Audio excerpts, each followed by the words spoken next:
Caleb fangirled so fucking hard. What's up, guys? Welcome to episode 84, and we have a special one. We have a really special one this time. So you guys are gonna meet your new favorite band. They're called Bad Pony, and they're from fucking Australia, and not just one point, but all over Australia. They're a band that I've listened to for a couple years now, and they make amazing, super talented music.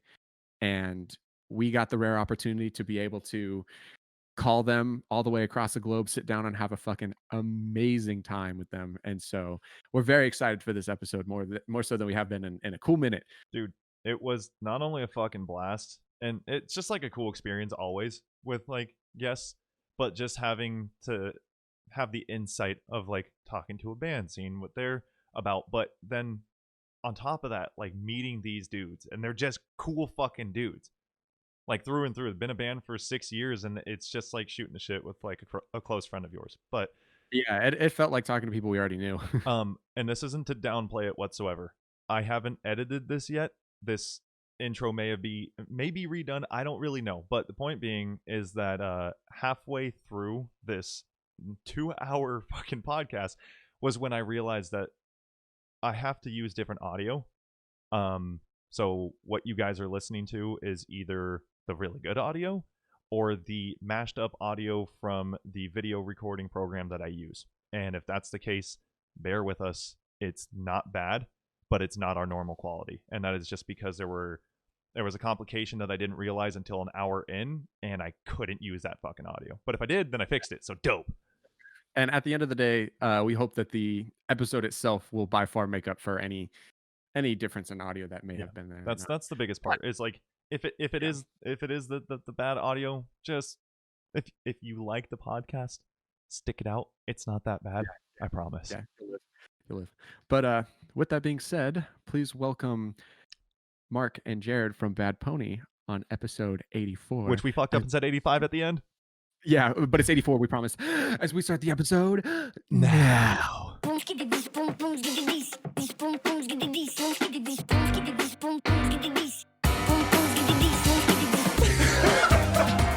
Yes! Welcome to the Nick and Tub podcast. That was good. Yep. Again, I'm always fucking stoked on it. I want that fucking dumb podcast. Like, I like it. It's fucking good shit. That was so good. Dude, this is the best fucking thing we've ever done. Because the conversation's flowing, let's just do the fucking clap and just like get it going. Yeah. We good? All right. We already do the clap? Yeah. Oh, So no. Now this will be clap. like, I don't fucking know. We'll figure it out when I edit it. We'll see where we start. We'll see who gets in trouble. All right. 3, 2, 1. I love how fucking late that is. I love it. It's so fucking behind. Rather than us babble on, we'll let you guys introduce yourselves. True. Let's do it. Okay. My name is Marky. and I'm here to Say we're on a real good podcast. yay.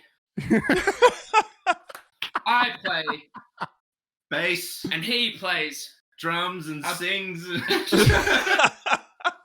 Our band is Bad Pony and Yay! Yeah.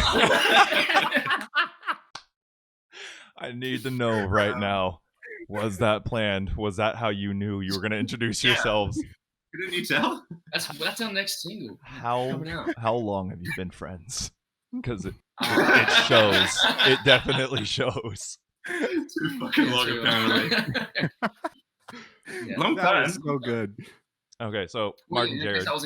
We are Mark and Jared, and we're in a band called Bad Pony from Australia, all over Australia now. And You can't do a rap and then go that serious about it. this is my newsreader. Mark, whatever with the fuck. I'm just trying to add a little decorum. We're a band. We play music. We don't rap, clearly. And we've been friends for more than 10 years. Yes, it's been a nice time. Super cute. Dude, okay, just because like it's already the topic that was brought up, and I Caleb showed me you guys 3 years ago.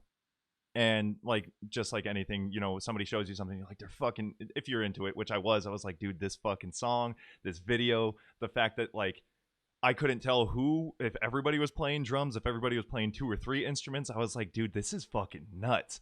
So It was Half Blood.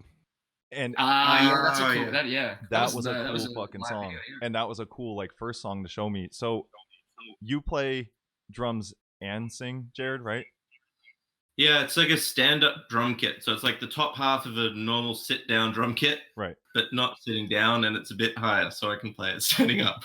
Yeah, and then was anybody else like playing? Because I can't. It was 3 years ago. Like, does anybody else do twice the amount of work? Does anybody else just like play their instruments and fuck it?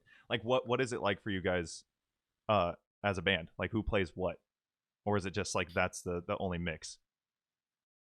So I do that, and then Sam, our guitarist, plays the kick drum. So he's got the lower half of the kit. Yeah, so guitar, kick drum, Marky, bass, bit of floor tom every now and then.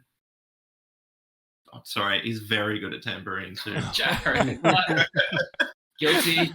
I was like, what movement is this? Can we do that one more time? Really good friends for 10 years movement. really good friends. And then Zachy on keys also has a bit of a percussion setup. It's like floor tom, hitty thing, more tambourine. He can't defend himself. Yeah. And then Kron guitar, and everybody sings. So there's no one specific drummer. You guys just kind of all. Well, I mean, you would be considered the drummer, correct? Or no? He's or is the it lead everybody? drummer. Yeah, Well, that's right. yeah, like that's what's confusing is like you're the lead drums and everybody else is like just add-ins, right? Yeah, well, but so between Sam and I, we would play the groove basically, and then the other stuff, sort of additive stuff. Dude, that's so fucking nuts. When Caleb showed me, I was like, "What is this? Like, what am I watching?" Because like the scenes would change and they would cut, and I was like, "I don't know who I'm looking at ever," but it's so sick, and it was so good. Thanks. Where did that idea come from? It came out of necessity. So before Bad Pony, we all played in a band. Mark was the lead singer and main songwriter in that, and I played drums. And Sam also played in that. He played guitar. So I've been a drummer my whole life. But when we started Bad Pony, I was writing the songs and playing acoustic guitar, and we had like a 6-piece band. So we had a drummer. Okay. He was very, very good, and he was too good for us, really. He got real busy. Oh, okay. He was a session dude. So he had to leave. And whilst we were trying to find other drummers, we got like we had three people set up to come and try out. None of them worked out. By the time we got to the third person, we had kind of figured out how to do all of the songs, because we would still rehearse every week just to write and sort of just be active and whatever. And when we first lost the drummer, Sam just had the kick drum. Right. He would just play just 4 to the floor to keep in time, and then we slowly added parts. I put down the guitar, had a floor tom, and then we just kind of sort of grew from there. Yeah, and it's weird because the songs for a while were influenced. The writing styles seemed to be sort of influenced by the percussive sort of split up thing. There was not so many cymbals and hi hats. There was a lot of clicks and like sort of these almost like jungly rhythms. And then as you guys got better at it, you got to the point where like they could play normal rock beats and even quite like more than normal complex rock beats. Right. And so it's just really cool. Dude, go ahead. They've just influenced each other. Like the setup has influenced the songwriting and the recording process, and then vice versa. Like we've done recording bits where we've set up exactly how we do it live and recorded that way. So those parts are influenced by the live thing, and then we've also had recording sessions where I just sit down and play a normal drum kit, right? And that's influenced how we have to then learn and play that live, which is usually holy shit. Like Caleb's reaction is right, just because I was like, how do you even like translate that over? How fucking difficult is that from going from like a full drum set like recording to having each individual person playing their parts? Honestly, I think Sam's got the hardest job, man. Like the kick stuff he does is pretty insane. Because I when I play drums, if I'm sitting down and recording, I use a lot of kick stuff in fills and intricate parts and lots of sort of like offbeat stuff, which is a fucking nightmare for him. Like, Right. Especially when we're playing a guitar. yeah. So there's whole Does he lots have of, to deal with any like polyrhythms? yeah. See, that's what I'm talking about, dude. Like, Holy shit! what do you even do in that moment? Like, that's where I just be like, this is gonna freak me the fuck out. And he never complains. He always fixes it. It's funny because like they'll be doing some weird like, I don't know, like quarter beat shit, and I'm occasionally will have to play a kind of hard bass part while singing, and I'm like, can't do it, can't be done, it's too hard. And they're like, aren't it done? Aren't it? Dude, that is like, honestly, that's mad impressive. It caught me so off guard, like I said, when I saw it, and I was so interested to see what you guys had to say about it, and the fact that you recorded like the full drum set and then having to learn together like that in itself is insane talent. So hats off to you guys for that. Thanks, man. Caleb, So it's just fun. Yeah, I've got to say, like, I've been in 2 bands, and the last one that I was in, it was actually really fun to actually just like sit there and jam with everybody and come up with shit. And then they were like, hey, try this with a vocal pattern, and I was like, okay, cool. And Sick. when you fuck up, it's actually more fun because you're like, either that fuck up works and you can laugh about it and then add it in, or you can just like have a good laugh and then just move on past it, right? So I'm assuming you guys, how long have you been a band now? Fuck me. Wow. 6 years? Damn. Yeah. Maybe longer. Maybe 7. Yeah, like 7 years. So I'm assuming your guys' bond is like, it's just Never no, fuck them. I live in a different state now, and the borders have only sort of just opened up in Victoria, where we are now. I haven't seen Mark for more than 6 months. We reunited on Friday at like a friend's party, and I reckon like every time I saw Mark, I just had to go over and squeeze him for a little bit. It was like a moment in like a rom-com where they see each other. It was like everybody else is blurred. They all start like separating. That's cool as shit, dude. And I'm assuming you guys. So how many of you guys are split amongst like different states out there? And also, by the way, American listeners, Australia has states. Blew my fucking mind, not gonna lie. I thought it was just one big unit just sitting Well, I'm down here in Melbourne, which is like as south as you can go on the mainland. Jared's up almost as far as north as you can go on the mainland. Quite. And then about halfway between is Sydney, which is where the rest of the band all live, sort of. Yeah. They're in that general area. Yeah. So when you guys get together to like practice or write, or like you're getting ready for tour, where is the general area that you guys would go to meet? Is it somewhere in the middle? Is it someone's like place that you guys actually meet at? Usually Sydney, because we all grew up there. Okay. And that's where the majority of the guys are. Okay. Yeah, usually Sydney. Like, we've got a show this Friday, which we're very excited about. Oh shit! Yeah. Is this the first one since everything guys, happened? obviously. Yeah, man. Yeah. Whoa. Yeah. Stuff. Gigs have only sort of started to happen again in the last maybe month.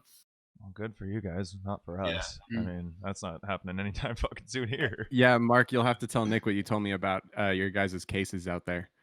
Oh yeah. Oh yeah, we haven't had a new case in Victoria for over 30 days now. Just 0. God damn it, man! Like, I literally have like 3 friends that have it right now. Yeah, man. Nobody has their shit together. Oh my god, dude! I saw, what was it? Was it China? Was it in Wuhan when they had the concert? That massive fucking concert. They said we're really? throwing everybody. Yeah, dude, they were the first one to have a massive concert because they were fucking locking people in, spraying the streets down, saying, "You fucking leave, we're throwing you in prison." Whatever they were doing over there. I mean, everything's like they were being China. They were being China, and then Wuhan's the first city to have a major, like, I'm talking thousands of people. It was like a festival. And it was like a nighttime rave. There's like fucking, you can see all the selfies. Everybody's together. I think there was a pool. Like, it was just nuts. And I was like, we're not going to get there anytime soon. But you guys are over here. This is because they're at 0 as well. Is that right? Yeah, they cleaned it all up. They didn't have cases for like, I honestly don't know, so don't quote me. But like, it was a cool minute. I don't think anyone does. Yeah, nobody has any idea. I mean, that militant approach. I mean, it worked here. I don't know if it was quite spraying the streets. No, It was like no. Definitely did varying degrees of Yeah. militant. I don't know if you guys fucking saw, but they had drones flying around with like the spray on the sides of it, just littering the streets with disinfectant. It was nuts. They were welding people in their apartments. Yeah, Oh, sorry, go ahead. they were like boarding up. God, They were welding people in their apartments. They were like throwing them in their house and locking them in. Yeah. They were like, if you need food, we'll stick it through the hole. they had straight up like the drones not only spraying but like watching people in the streets, and there were like comms over the fucking drones like telling them go inside your homes. I was like, dude, Yeah, that's But- insane. it worked. Like that's the thing is like over here in the States, over here in America, like nobody gives a shit that much, you know. And so it's I was not. saying to Caleb, we have a very different relationship with like government and authority. I think as well. There's there's very individualistic sort of libertarian streak of, like government and regulation. Stay out of my business, sort of thing. Like, no, you can't tell me what to do. Right. You know, I'm a sovereign citizen. Whereas I think that there's less of an antagonistic or less of an oppositional relationship with government and with particularly the federal government, because we don't have like tens of millions of people in the country. Right. I think we've got 50 million in the country total. Yeah. That could be like less than. Didn't you say it was like the? I think we have 350 million or 300 million, something Yeah. like that. We have like I can pull up the populations right now because Australia's population is 25 million. 5 million. Yeah, and California's population is 39 million. California, Yeah. get the fuck out of here, dude. 39.5. Like So you, it's conceivable that like everyone in California could sort of like cooperate Yeah. towards a common challenging goal. Like half of California. yeah, But then, like, you know, you amplify that, and it seems like there's so much variety in the different like types of places in America. Like, Like a culture. person from California is necessarily so different to someone from Minnesota. yeah. You know, like, Oh, big time. I mean, very, Same. very big time. Yeah. And on top of that, we don't close down any of the borders of the states. So like right now, if I wanted to, I could fly to New York. And so like even if like New York was like super diligent on beating the virus, you could have people from every other state just come in. Like the only state that's actually super diligent about it is Hawaii because they can. they've got, Right. yeah, of course, they got an island. Yeah, and I mean, Same. like right now, in the LA counties, they have what is it? It's not the safer at home because it's the curfew. We have a curfew, and I put it in quotes because it's like 10 p.m. you have to be home or stay wherever you're staying till 6 a.m. It's like, what the fuck is that gonna stop? Like, what is that actually gonna stop? Oh, I got to my party at 9:50. Oh no, I'll just crash here. Like, it's fucking Yeah. stupid. But it's dope that you guys are at the point now where you can have a show. So, with that being said, have you guys practiced at all in the past like 6 months? I mean, certainly not as a group. Funnily enough, we all were like having a laugh about it in the group chat. Yeah. When the show got locked in, we were like, oh, okay, here's the set list, and we all looked at it and we were like, I don't remember most of these songs. Our own little like, I've been down here in the spare room like relearning everything. Yeah, because And Jared doing the same thing. So that actually has been. I would have thought it would be more frustrating than it was, but it was actually really, really fun because it was like. I mean, on some level, it is a little bit like riding a bike. There is the muscle memory there, but like re-familiarizing yourself with all these like cool little intricate parts of it, and like, oh yeah, I play this thing here. That's kind of fun to play. Like, Yeah. oh, I can't do that. Let's try that a few different ways. right. That's been really, really, really fun. And then, of course, really like gratifying once you're like, okay, no, I've got it back. I can Of still course. do it. So when Yeah. during the quarantine for you and everyone else, were you guys practicing at all, like your own instruments, or did it kind of fall off? Because I know, like, for me personally, like photography fell off. I was barely doing shoots, and I just was like, I can't do this right now. So were you guys practicing, or what were you? We were doing a lot of ISO videos. So like we did a few covers because we've all got sort of varying degrees of recording equipment at nice. home. We did a few like split screen things. So Jared would like lay down a drum track and you know, sort of some beds, and then we'd each film ourselves playing the part, and those things were pretty fun. We Yeah. did. I think we only did one. No, we did two. Did we do two Of our own. Of our own, yeah. Tessellate and Forever My And Love. Forever My Love, yeah. Both bangers. But it's Thank weird, you. yeah. But it's weird, like maybe, like for me, I didn't spend a whole lot of time playing bass because it's just kind of it's not really like sit down and cruise instrument, you know. Like you can sit down and strum out a song on a guitar, but like sitting down and just be like boom, boom, Right. boom, boom. It's like not that fun. Right. So, did you guys write anything during this We've time? been finishing off an album that we tracked mostly in January last year. Yeah, that's pretty much been on the cards. Like we've just been trying to finish that off in terms of writing. I like moved to the place I went to. It's called Russell Island and set up a little studio. I've been working on a little solo record. Oh, nice. So the Bad Pony writing stuff's sort of taken. Sick. We've got so much shit. Like Yeah. we don't need to write at the moment. We need to get this goddamn album out. Right. I actually was showing a buddy of mine because I was telling him like, oh, we're having some guys from a band called Bad Pony on the podcast, and he was like, well, who are they? And I put him on, and he was like, no shit. He told me this whole past week he's been jamming your guys' shit, and he loves it. Oh, no cool. way. Oh yeah, dude. Fuck yeah. It's the cool thing about like I've known Caleb. I mean, technically in high school, but we didn't really become like 6 close friends. years. Yeah, so like about the Yeah, same we became time. close friends like 3 years ago. I feel Yeah. like, if not, yeah. And Cute like, that there's a date on it. we'll say that again. It was May 14th. I think.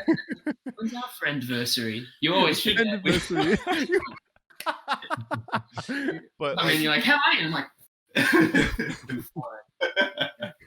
at got one you point flowers. in high school, I don't know how, but we used to kind of look like each other, and we convinced some kids in our class or the whole class that he was my younger brother. So like that's kind of what kicked off our friendship in high school, but then again didn't really become friends until, because Caleb's point of views have changed quite a bit over those past 6 years. I've basically gutted my entire philosophy on life and completely am a different person from when I was like 16, 17, and also put on like 30 pounds. So you could see how the difference would be there. And like one of my that's what the person does. That's growth. yeah, and it's good physically growth, too. and mentally. Because with the growth, when he was in high school, one of the tweets I always give him shit about, but it was just like, what did you say? It was something along the lines of like, if you have to have alcohol to have a good time, you're not really friends with people. And I was like, shut the fuck up, pussy. Like, who cares? Like, nobody cares. Oh yeah, I was that kid Now who you was like don't get afraid of fucking alcohol. famous. Yeah. Oh yeah. Now crazy how the world changes. Dude, like, I don't think that's an uncommon phase to go through. Though. No, I of went course. through one of those phases, and Mhm. now I'm slightly out of control. let me find the right word for this. Yeah.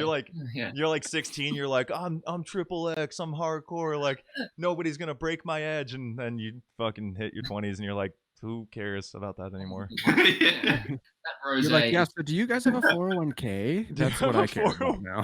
Can I invest in some stocks?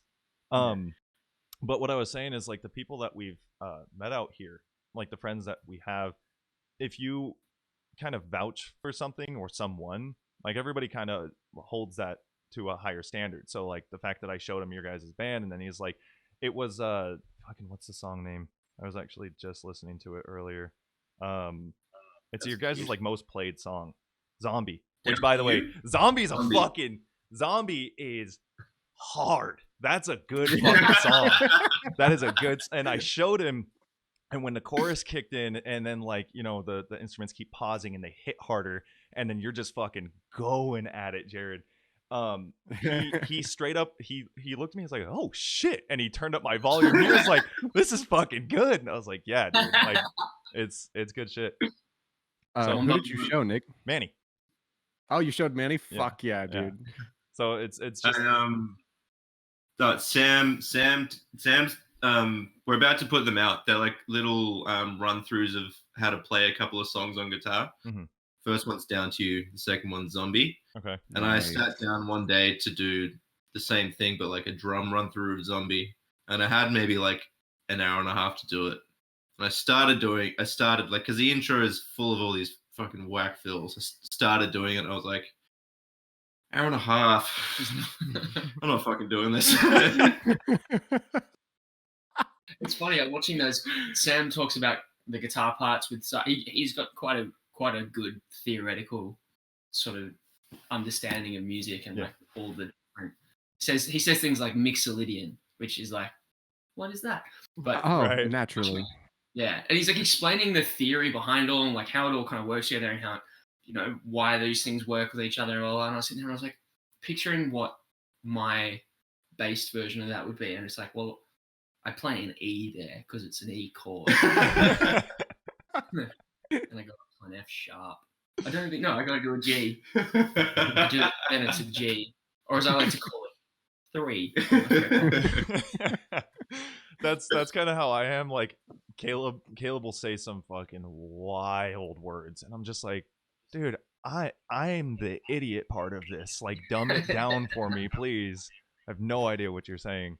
Hey man, when Mark and I had our chat, I think it was like earlier this week. I was impressed. Like, he's got some vocabulary on him too. Like, he had some words, and I was like, oh, okay, we can bring out the big words on this conversation. Whereas for me, it's the complete opposite. Jared, I was asking Mark about quarantine and whatnot, and like practicing, and because you sing, which Mark, you said you sing as well, right? You have some parts where you're singing.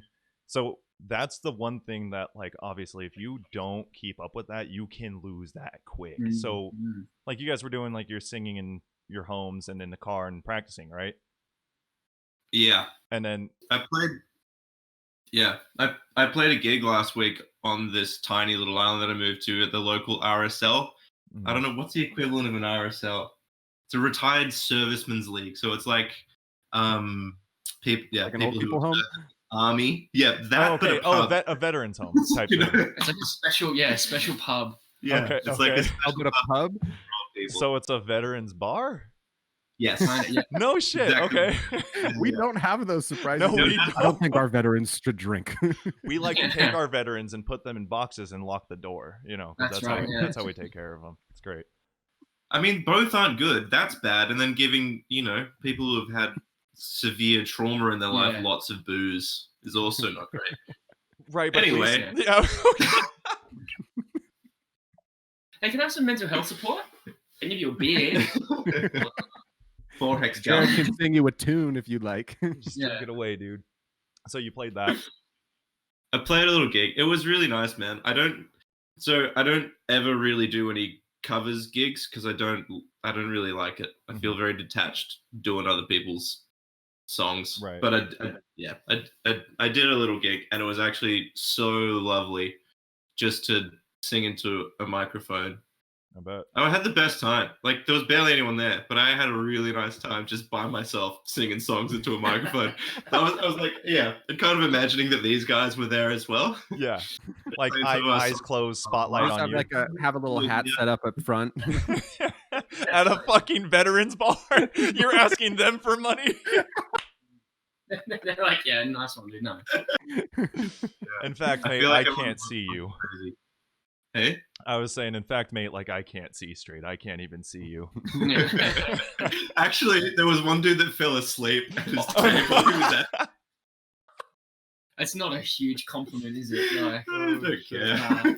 He didn't care. You're like, all right, I'll play zombie. I'll wake him up. I'll wake him up. Yeah. So with the gig that's coming up, right? When is that? Like, how soon is that? In 5 days. Oh, no shit. So are you guys, do you feel like you're prepped, or you have to practice quite a bit more? Well, this is kind of usually how we've been doing it like this for the last sort of like 3 years. We'll have like one big rehearsal session before a tour, and then we'll be sweet to go. Oh, nice. I need to do some more work. I did one run through the other day. It's funny that, like, I was worried about the drum parts. I didn't think that. I thought that was the thing that was going to get me, like, not be that tight or remember it. But it's all just muscle memory now. I don't have to worry about that. It's the lyrics, man. I'm so bad at remembering my own lyrics. That That'd be interesting. that part I can understand. Again, from the very light amount that I have, but like I would have to have the lyrics in front of me, and I literally like just helped them write the song. And you've had the break mixed in with the fact that you said like it's hard to remember your own lyrics already. So fuck. How often did you guys listen to your own stuff during the break? Like at all? No. Like that's. Does anyone listen to their own fucking music? I would think so, to some extent. Well, He's like, we're after Bad Pony. We're not Bad Yeah, Pony sure, fans. Right. But I mean, like, well, it's like I've listened to I've like given those songs. Well, we've given those songs so much time over the years. Yeah. Like we already would have listened to it way more than anyone ever had. So like, right, true. you live in it and you really fucking listen to it, and then you throw it away. Like never. Yeah. So then, with having the struggle that you're having now, like, are you worried about it at all? Nah, we've got a bit of time. I'll just like write the songs out that are a problem. Yeah. Lots and lots, and it'll sink in. And also, there's like Zombie. I've like since we released that in like 2016, I've never sung that correctly. Like I don't know what the fucking lyrics are. Same with Half Blood. Always fuck up that second verse. Yeah. And I've learned it a million times. Before every tour I'll learn it, and then we'll go to do it, and I'd sing the fucking first verse again. And that's just what you get to see a Bad Pony show, as far as I'm concerned. I can't fix it. I fucking tried to let it. People are like, oh, he's about to fuck up this second verse. Listen. Oh, no, dude, honestly. Like, there's some people that come to the Sydney shows all the time. They're like, why don't you ever sing the proper words in Half Blood? You're like, why don't you back off?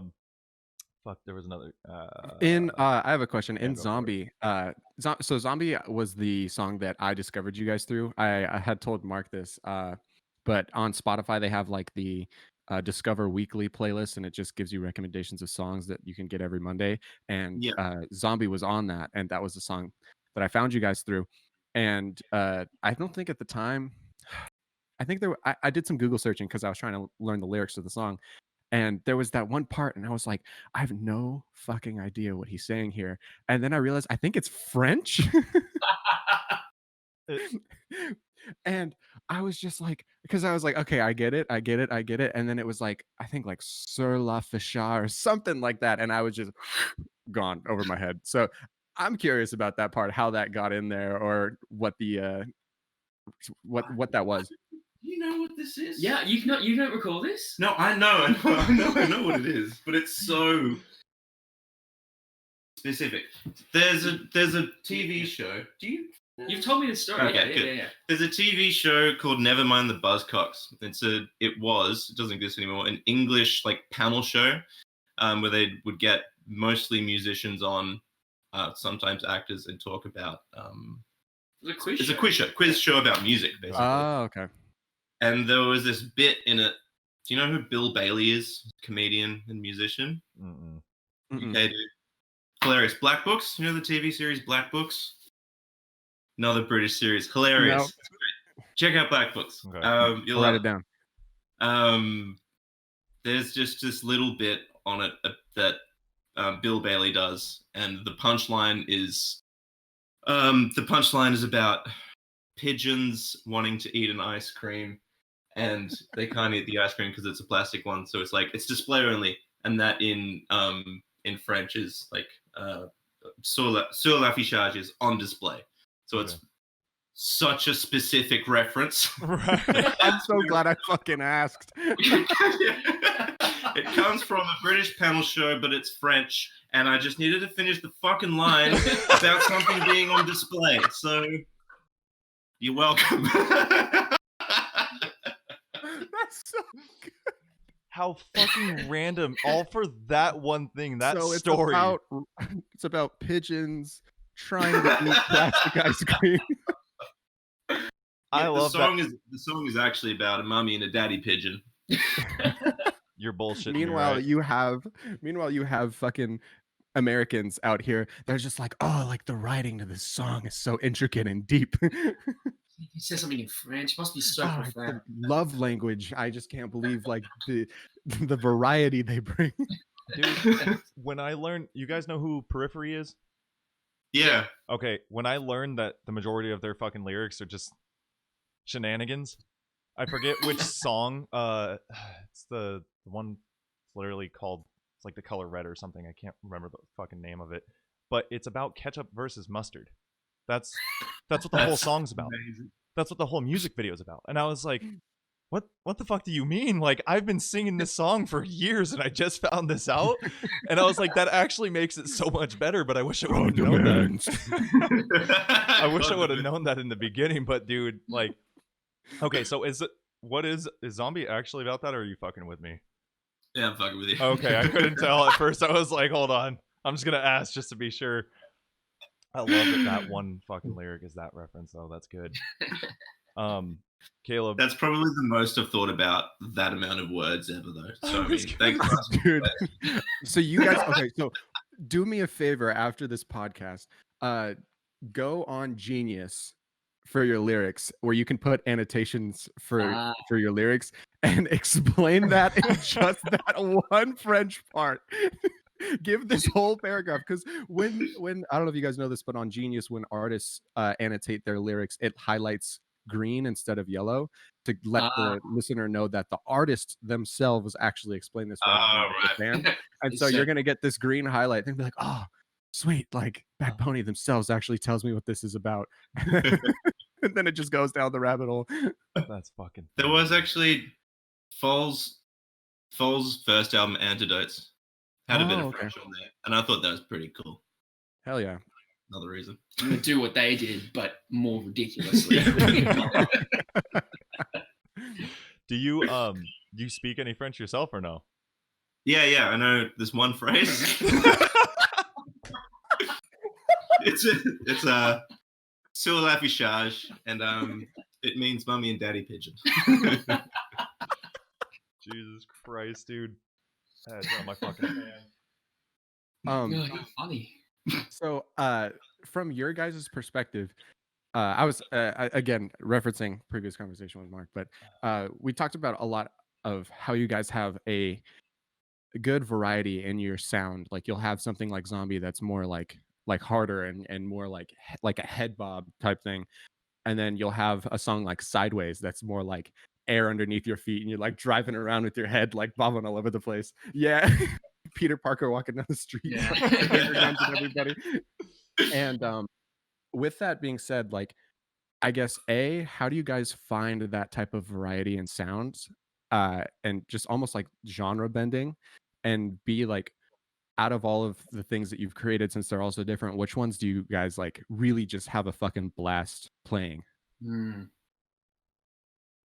I mean, you write the songs. I don't really. Let me tell you how Jared writes songs. I don't know. It's all fun, and there's different bits that are good about it. Like I don't know, Sideways is fun just because it's so boppy and gets everyone dancing, whatever. But like doing the heavier stuff, like Half Blood, is cathartic, more cathartic, serious and heavy, and I get to yell a lot. And I don't know. There's definitely merit in both. It's nice to be able to do both. You don't have to be like too fucking all the time or too serious bad all the time. So do you like a good balance between like sad, heavier type stuff and then the more upbeat? Do you have one that's more of a favorite, either of you? I don't. Yeah, I don't really either. I think it's funny, like, depending on what I'm experiencing in my life at that time, my enjoyment of some of our different songs when we play them fluctuates. And I'm, as I said, Jared writes the songs, certainly the vast majority of them. So they're not my lyrics necessarily, but if I'm like experiencing, some kind of like heartbreak or something that's weighing on me a little bit, there's some songs that like playing them can feel cathartic, but if I'm in a slightly different headspace, it can feel like a little bit emotionally exhausting or a little bit too confronting, because playing these things and you kind of live within that song for that brief period. Mm. And if it is something that taps into some kind of trauma or some pain that you're feeling, like it can really just be like, oh. And I can only imagine that it's even more amplified for you being the lyric machine. But on the balance, I think that for me the happier songs are the more fun ones to play, because it's just fun to bring levity, that energy. Yeah. Have everyone bouncing around with you and whatnot. Yeah. Yeah, man. I'll know for sure then. Like next time you guys put out a darker song, I'll just be like, oh, the boys are going through it right now. So obviously that like brings the energy of the crowd and whatnot. I actually do have questions about like shows and stuff along those lines. Have you guys had like a really bad show? And you don't have to pinpoint the time frame or the group, because obviously you don't want the city to be like, yeah, that city's kind of trash to play. But like, are there any rough fucking shows that you guys remember off the top of your head, or if there's like any? Their performance was bad, or they had a bad crowd? Like bad crowd, like just or a bad show in general for you guys. Whatever it may be. Oh yeah, there's a couple. What do you got? I'm thinking of Broken Hill. Broken Hill, you told me about that one.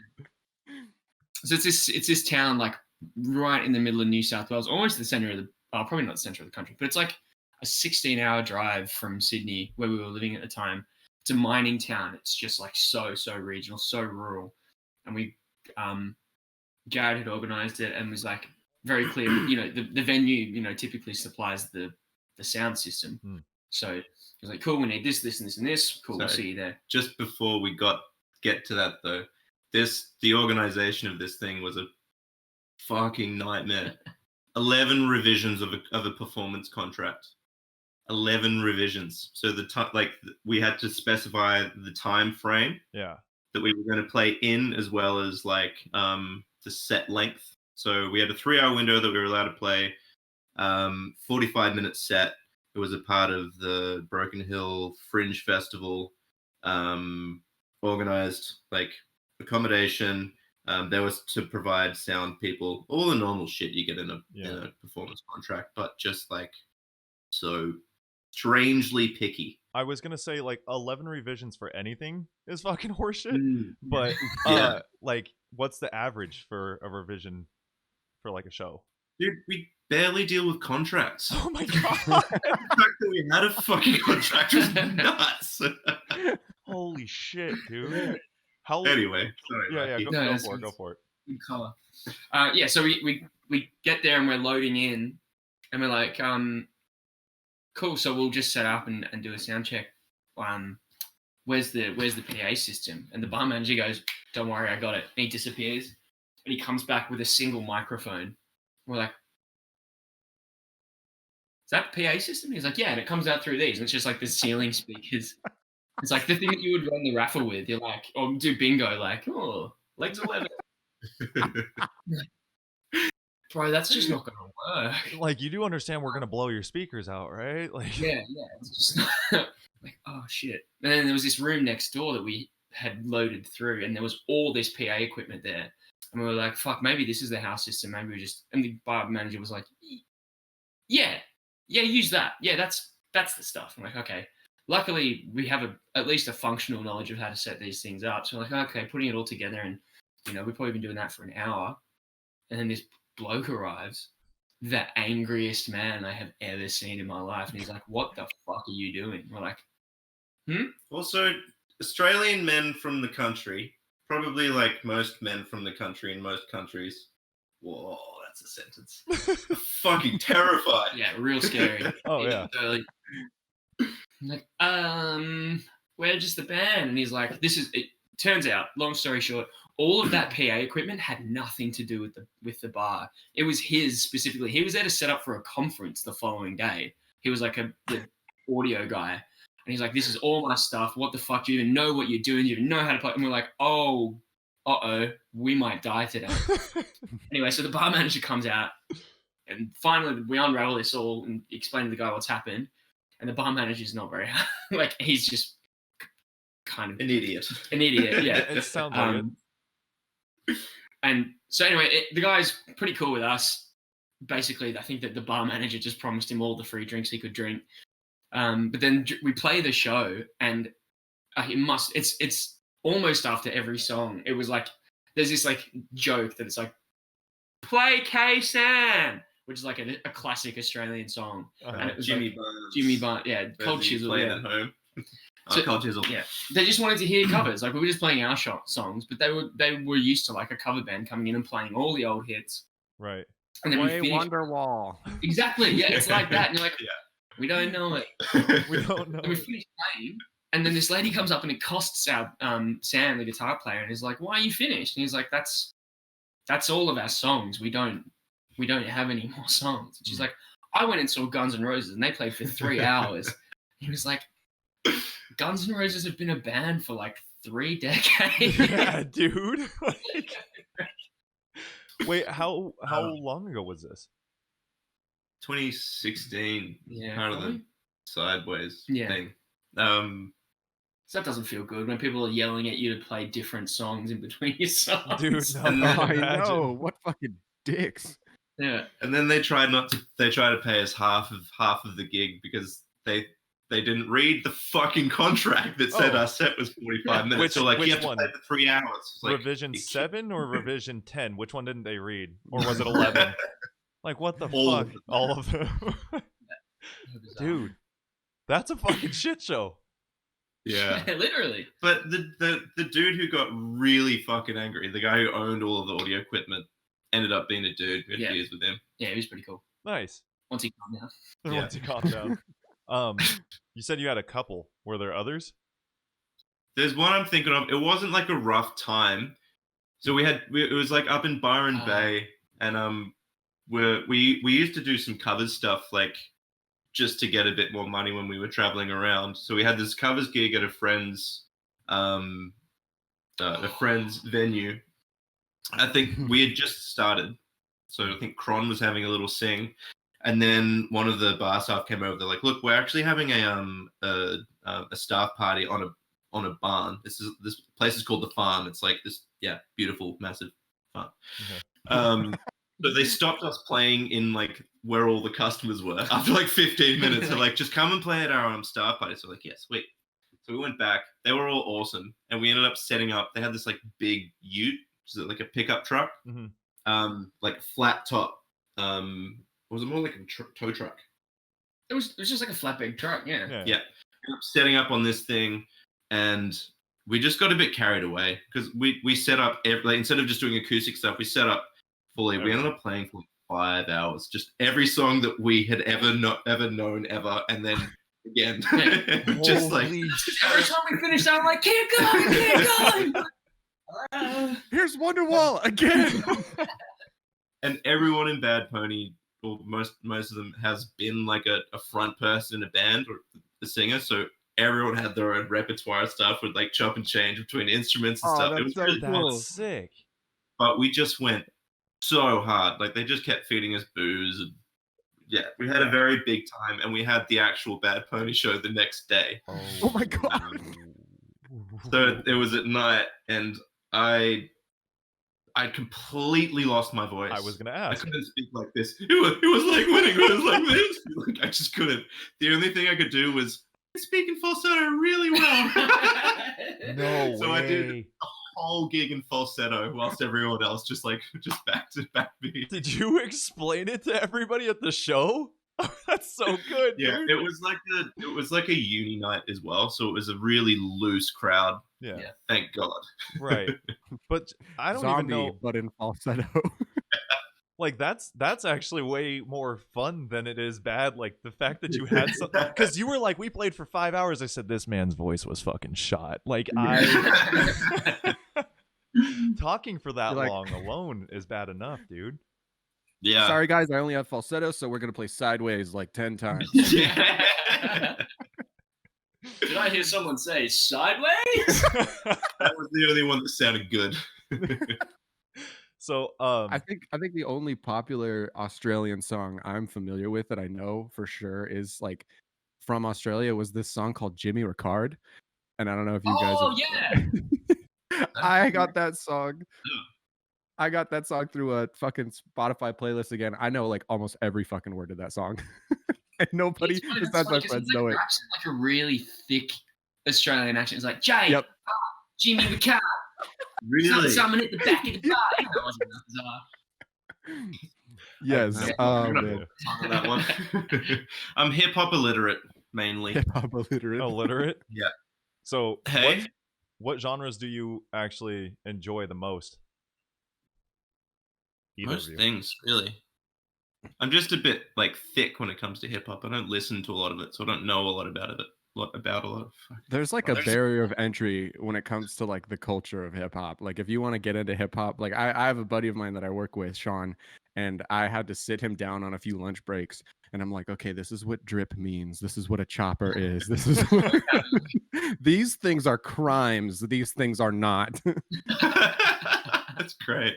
I guess like I said, I just have a list of shit, and this isn't just to be clear, like this allows me to just kind of kick up the fucking conversation. So if it's just like, hey, shut the fuck up, stop asking questions, but it just allows me to like see what you guys have done throughout your lives.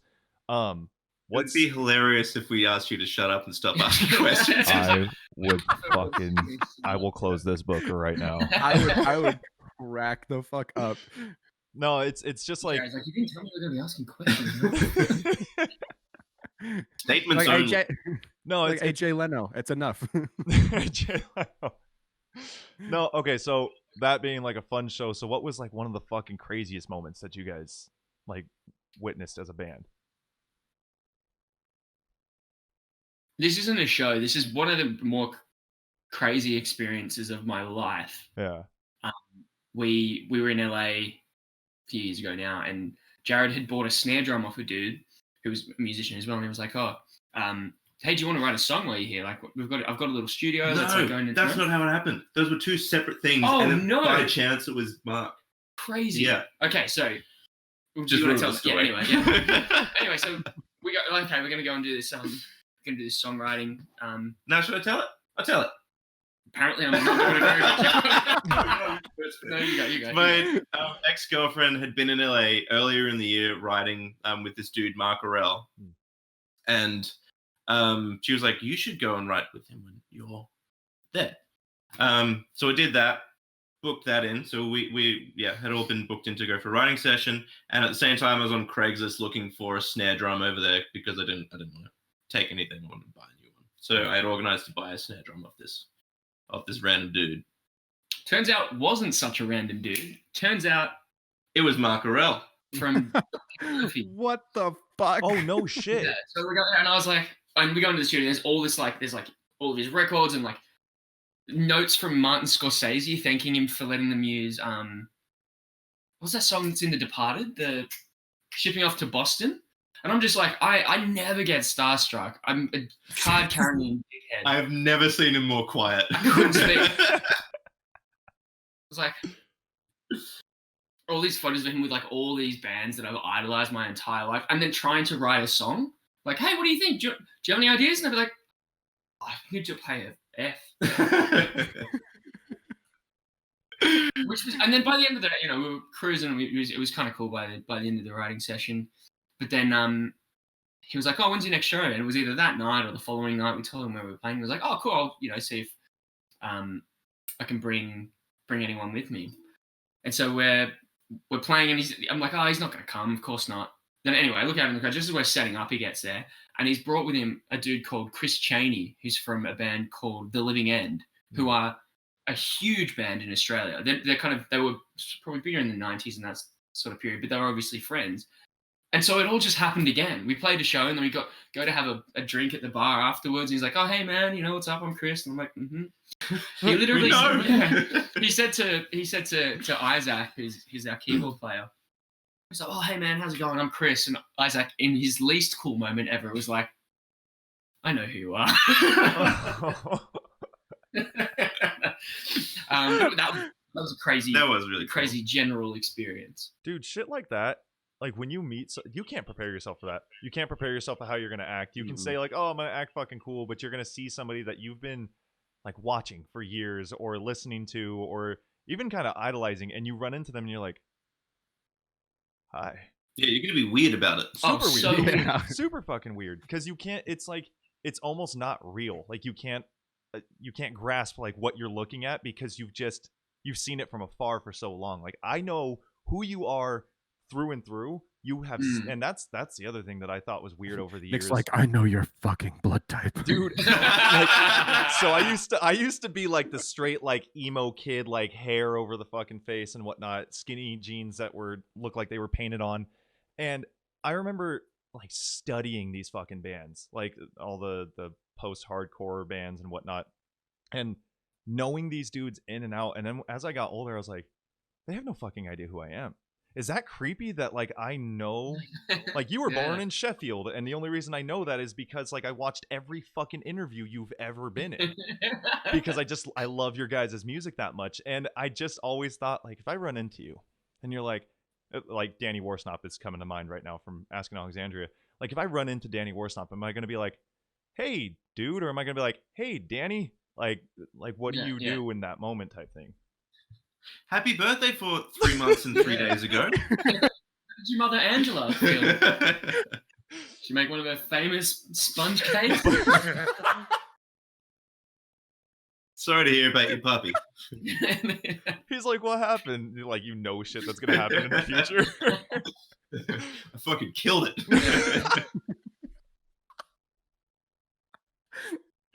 Oh fuck, dude.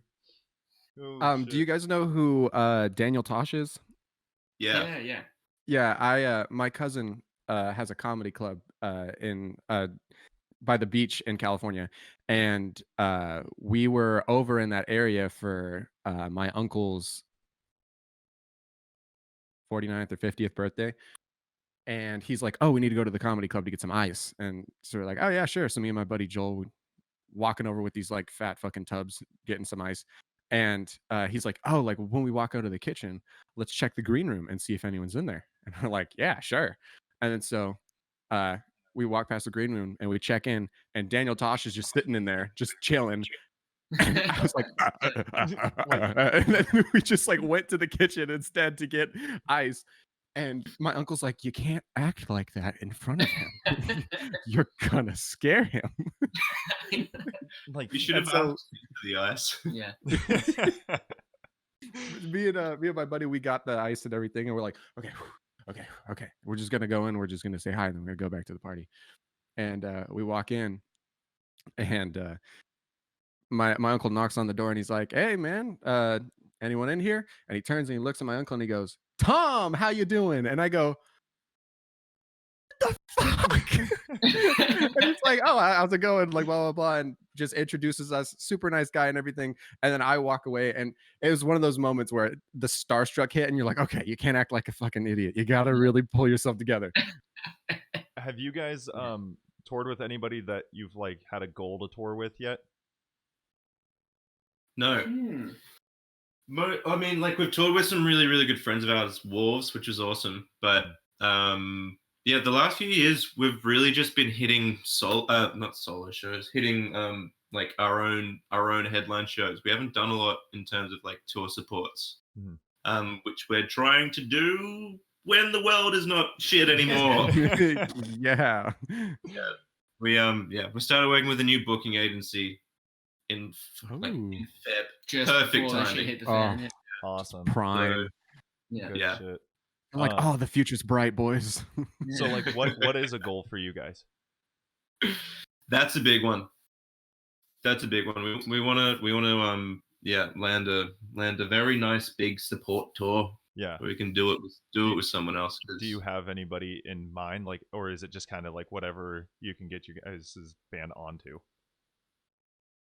It's kind of whatever. I mean, Uh-huh. Is there anyone you would really like to tour with? I mean, yeah, all the bands that I love to listen to. You know, I think that any band would always be like, yeah, of course, like any great artist that we can tour with, amazing. But for me, it's I would love to there's like Press Club is an Australian band that I would love to play shows with. Gang of U's or probably one of the bigger bands in the country. That'd be so sick. Violent Soho are huge as well. Or just an awesome bands. Like that. Basically, mostly what I want to do is see a bunch of shows from all my favorite bands and not have to pay for tickets.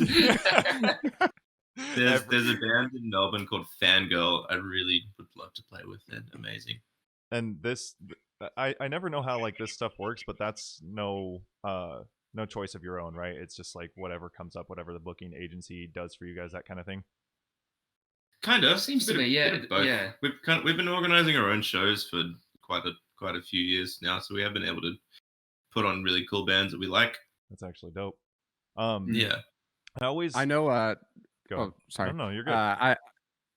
I did mention earlier in a previous conversation that I am familiar with the band Pilots from out there, and I love a handful of their songs. Yeah. And Mark mentioned how like I think you said the first time that you saw them play, you were in a hangover, and it like pulled you out of the hangover. It was that night. It was the night that Jared couldn't sing. Oh my gosh, are you serious? Yeah. Fuck, they must have thought we were dog shit. Yeah, no.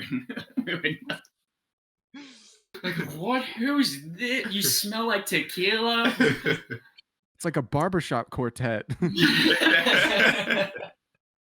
And why are you talking like that the entire? I have no voice. Like, and he's the singer? What choice? Shit, imagine if you actually met someone like that who could only speak in falsetto. Ooh. Dude, that was a whole thing with what was it? Castration fucking Yeah, the castrati. That was like a group of like not opera singers, they were like the church singers. Yeah. The boys with beautiful voices. They'd snip their balls really early so that their voices wouldn't actually develop. And they're in their 40s singing like little kids, but like with a lot of power. Like that's so fucking creepy, dude. So those guys probably talk really high for sure. Little did they know, all they had to do was get really, really badly hungover. I could have saved your balls. Sorry, bud.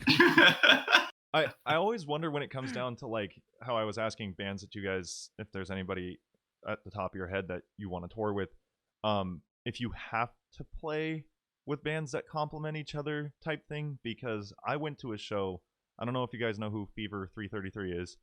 So it was them, Thrice, which we talked about, and then Bring Me the Horizon, which Thrice and Bring Me the Horizon, that doesn't make sense at all. But the fucking show was perfect. It worked. Dude, it was a show that Caleb and I went to together, and probably one of the best shows I've ever been to. Granted, Thrice and Bring Me the Horizon are my top favorite bands for me, but like a little biased. They just complemented each other, but in like this opposing way, which didn't really make sense, but it worked. Because, you know, that's like, interesting. I like that a lot. Yeah, because like, isn't it kind of like that makes more sense than putting on two bands that sound vaguely similar? It's like, well, what if it's a bit boring? Like, what if that sound isn't what you feel like that night, or what if you just want to experience two completely different things? That makes so much more sense than I really like that whole idea of it, because, like you said, if you have two of the same bands, you're gonna be stoked and have a lot of energy for the first one, and then the second one comes up, and even though you're still anticipating it, you used all your energy with the first one, you know. There's in the pop punk scene in the US, there's this super well-known band called The Story So Far, and they tour a lot of the times with a lot of the same bands. And there's this band that they tour with called Turnover, and The Story So Far is very rowdy, very high energy, very like emotionally potent. Like the singer is just belting up there and the crowd is just moshing like nuts. And Turnover is the opposite. They're like la la la la la la la la, like just like head bobbing and stuff, and just like playing these like sad, like soft songs and everything. But since they've gone on tour with The Story So Far so many times, all of The Story So Far's fans know them, and so they mosh so fucking hard to their music. Really? You're not ready for it. Like if you haven't been to one of their shows, you wouldn't have no idea. And I took my friends to go see The Story So Far, and Turnover opened up for them. And I was like, and they see me like putting my elbows up and like swaying side to side, like getting ready. And they're like, and they kind of know some songs by Turnover. They're like, what are you doing, man? And I'm like, get ready. Get It's ready. about to happen. And they're like, no, no, no. And then everyone just starts fucking Dude. shoving and running around and pushing each other. And they're like, what the fuck is happening? And it's even though they contrast each other, because the fans knew them, they just gave them the same energy that they always That's so do. funny, man. That's great. There is actually a band I'd love to tour with, Rubble Bucket. I think they're from New York. Been listening to them so much this year. They're really great. Yeah. That's it. That's all I'm done. That's it. That's that much. I actually saw that pillow in the background, and I was like, "Are those two faces?" How on this? fucking cute is that? I fucking love it, dude. That's love. As a gift from my mum. That's even good, cuter. dude. Oh my gosh, That's cute. so That's good. a They total. just put a photo of her and my dad on the pillow. It's Yeah. like, you moved away, so here's something to remember us by. Nah, this is her sense of humor. We give you. See you later. Yeah. Yeah. So one question that I've always wanted to ask people that were in a band that have been a band for a while, which is always really fucking interesting to me, and I guess Bring Me the Horizon would be like the perfect example to use, is 10 years ago, heavy fucking metal. The album prior to this one that they just released, one of the softest things I think I've heard. When you guys start changing up sound, right? And because I've heard like a shuffle of songs, because Caleb told me about this podcast happening last week, and I was like, oh shit, yeah, I remember them, but like I haven't listened to them since like you showed me. And he's like, yeah, they want to be on the podcast. I was like, okay, cool, I'll try and jam as much as I can in right now. You want to talk about starstruck? I actually was starstruck by that message. Believe it or not, you guys were like, yeah, sure, we'll come on for a chin wag, and I was like, oh, that's a word. Chinwag. What have you got me into? I was like, ooh, okay. And I FaceTimed him, and I was like, oh my fucking god, Dude, he called me. That's and really like, sweet, but you really need to set your standards much. Hey, listen, I set my standards off of talent, not popularity. Okay. ooh, good point. That's a solid fucking. Look at you. Hey, Caleb, stick your nose any farther up their ass. Oh yeah, I'll try. But what I was gonna ask is like when you guys change up your sound, right? Because I've seen it bounce all over the place. We were talking about how like you have the more low energy and then high energy songs. When you get that response of like, what the fuck are you guys doing? What is that feeling like? What do you want to respond with? Do you want to just like delete the internet? Do you even care at that point? Like, what does it feel like? I don't think it's ever really been on the internet.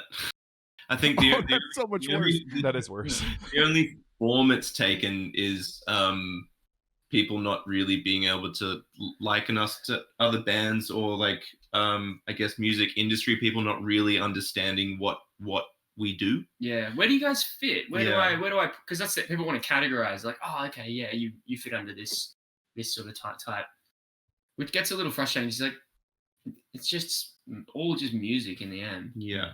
I think it's especially an Australian thing, but yeah, people really want to have just this neat little tidy package, and you can say this is this person and they're from there and this is what it sounds like. You know, it sounds like another artist, and sell. Yeah. Right. Easy. Yeah. So I think it's only really come back in that form, which is fine. You know, like it's whatever. Like You're it just gonna doesn't continue matter. to do what you want to do, right?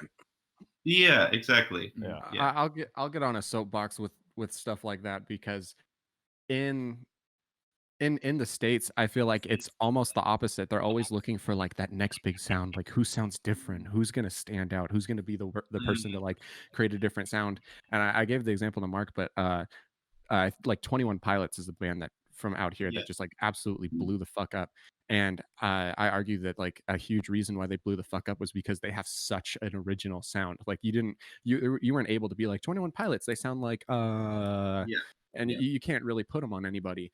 And like those are the people that like will actually have other people mimic them rather than the reverse. And so like I see that as a huge advantage for you guys, like plain out and simple. Like if you have your own sound and they can't put you in a box, then that's what is that's good. That's a good thing. Man. It's nice to be able to do. It's nice to have the freedom to be able to create whatever we want, Yeah. like whatever sound. Doesn't matter. And I think we all have very different tastes that come into this melting pot that could come out as You anything. guys don't ever have to follow. Get ready for the next jazz record. Yeah, that's right. Right? Hello. I'm there for it. You guys don't ever really have to follow a general direction, right? You just get to write what you want, because you hear like the nightmares of people having labels that tell them like, this is what you got to do, and I don't know how much of what this guy was saying was true or not, but he was saying that he like got kicked out of the band because like the label came in and sat in the studio with them and was like, this is what you're doing, kick him out, this is how you're writing it. Do you guys just have like pure freedom of like what you get to write always? Yeah, that's definitely a thing that happens, but we don't work with a label. We Oh, you don't? yeah, no, we're independent. Yo. So we were in talks with the label for a little while and tried out a few producers for this album that we've been working on. It's kind of why it's taken so long. Like Yeah. we played at South by Southwest in 2018 and then sort of made the plans to record ourselves after that, and we wanted to take a bit of a break and then come back with a record. And that was quite a while ago. We definitely could have done it sooner if we had just jumped to the conclusion, which was we worked with a few producers. One of them worked out well, but the one that we worked with the label just didn't work out, and there was like a lot of time, man. Yeah, Like because we were living separately. The guys were in Sydney, I was in Melbourne, so we'd have to like book these sessions way in advance and spend a week up in Sydney or whatever, like flying back and forth. And it was just the wrong approach for the kind of band that we were, like separate. So with the direction from the producer was like, we need to be together in a room, all together, writing together, writing like 6 different versions, exaggeration, but 6 different versions of the songs and taking the bits out of them, putting back together, which is a cool idea, man. If you've got 3 months and you're all in one place and you're gonna do That's that, your day job. I think that's cool. That's great. That's a sweet approach. But we didn't have the time, the location, or any of that. So that just really fizzled out and took so long. So we're kind of at the point now where we've done 2. We did Tessellate and Forever My Love with one producer that we went and did that ourselves. We paid for that ourselves, which was a good experience. And then the rest of the stuff we've tracked everything. We tracked everything at a little farm that we rented out last year, and it's sort of slowly mixing it. So we got JP Fung to do the last one. Whole Choke is an amazing producer. He mixed that, and then the rest of it, Sam's getting busy mixing it now. So it's no shit. good to finally have it on the way. Do you guys have like an ETA? It should be done by the end of the year or Jan, and then Oh wow. Yeah, start sort of making plans to release maybe when things open up a little bit more, so we can plan a proper tour. Because I mean, I do think that's kind of the point of this band, is the live show is the thing. Yeah. And sorry, Mark told me that you guys are focusing, trying to put your sights on like the US and the UK and just kind of like the bigger demographic out there. Yeah, for sure. I mean, not for a while now. So it's going to change a little bit. Yeah. Yeah.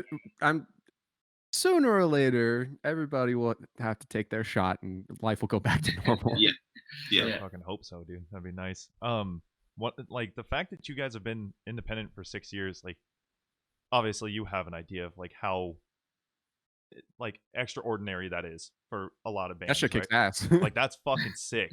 Like, when you said that, I was like, for 6 whole years, like, you guys were able. That's fucking impressive, dude. Like, you don't hear about that a lot at all, or at least, from my lack of knowledge in it, you don't hear about it. But has there been times that you guys have been tested? Like, obviously you have, but like, where it's been like, are we gonna be able to do this anymore type thing? Or is it just kind of been, we have the confidence, we have the means, we know what we're gonna do, we have the direction? Okay. think that I mean, like anything, you've been doing the funnest thing in the world, and doing it over and over and over again, you can get some level of fatigue, and especially when we've always been a band that has toured a lot, which does take its toll, just in terms of like the things that you can do, because you have to be on the road a lot of the time. So there's certainly been periods where it's like hard and like, oh, can I really finish up work on a Thursday afternoon and drive 12 hours somewhere else or fly and then play shows all weekend and then come back to work on Monday and then do it, rinse and repeat for like 3 or 4 weeks or whatever. More than that. Like, we were doing like 8 or 9. You guys are fucking troopers. That's nuts. There was this one tour we did. This was the Broken Hill tour. It was when we released Sideways. Oh, okay. And for that release, I had booked it was a 27 date tour. So I booked all that, was doing all the PR, just everything, just managing and whatever, booking all the shows. So that time, I think it was like I was working full time. I was also doing a music degree. And then every weekend that would have been the 9 weeks. That for 9 weeks. The very last weekend we had like 2 shows in Queensland. I like woke up that morning, went and put the kettle on. I was gonna have a tea. Went to get some milk out of the fridge, and I just blacked. I just woke up lying next to the fridge, and I woke up. I was like, oh, I don't feel good. Oh fuck! Oh my god! We had to cancel the last couple shows. No I was just way dead.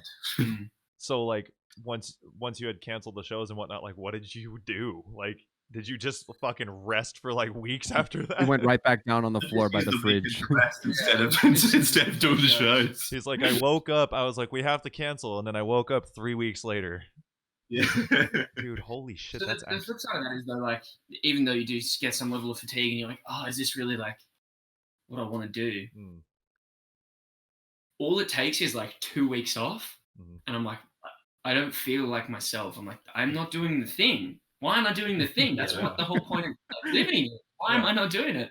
So it can be really challenging, can be really balance, but it's so much fun. It's like the best feeling in the world. I really cannot describe it.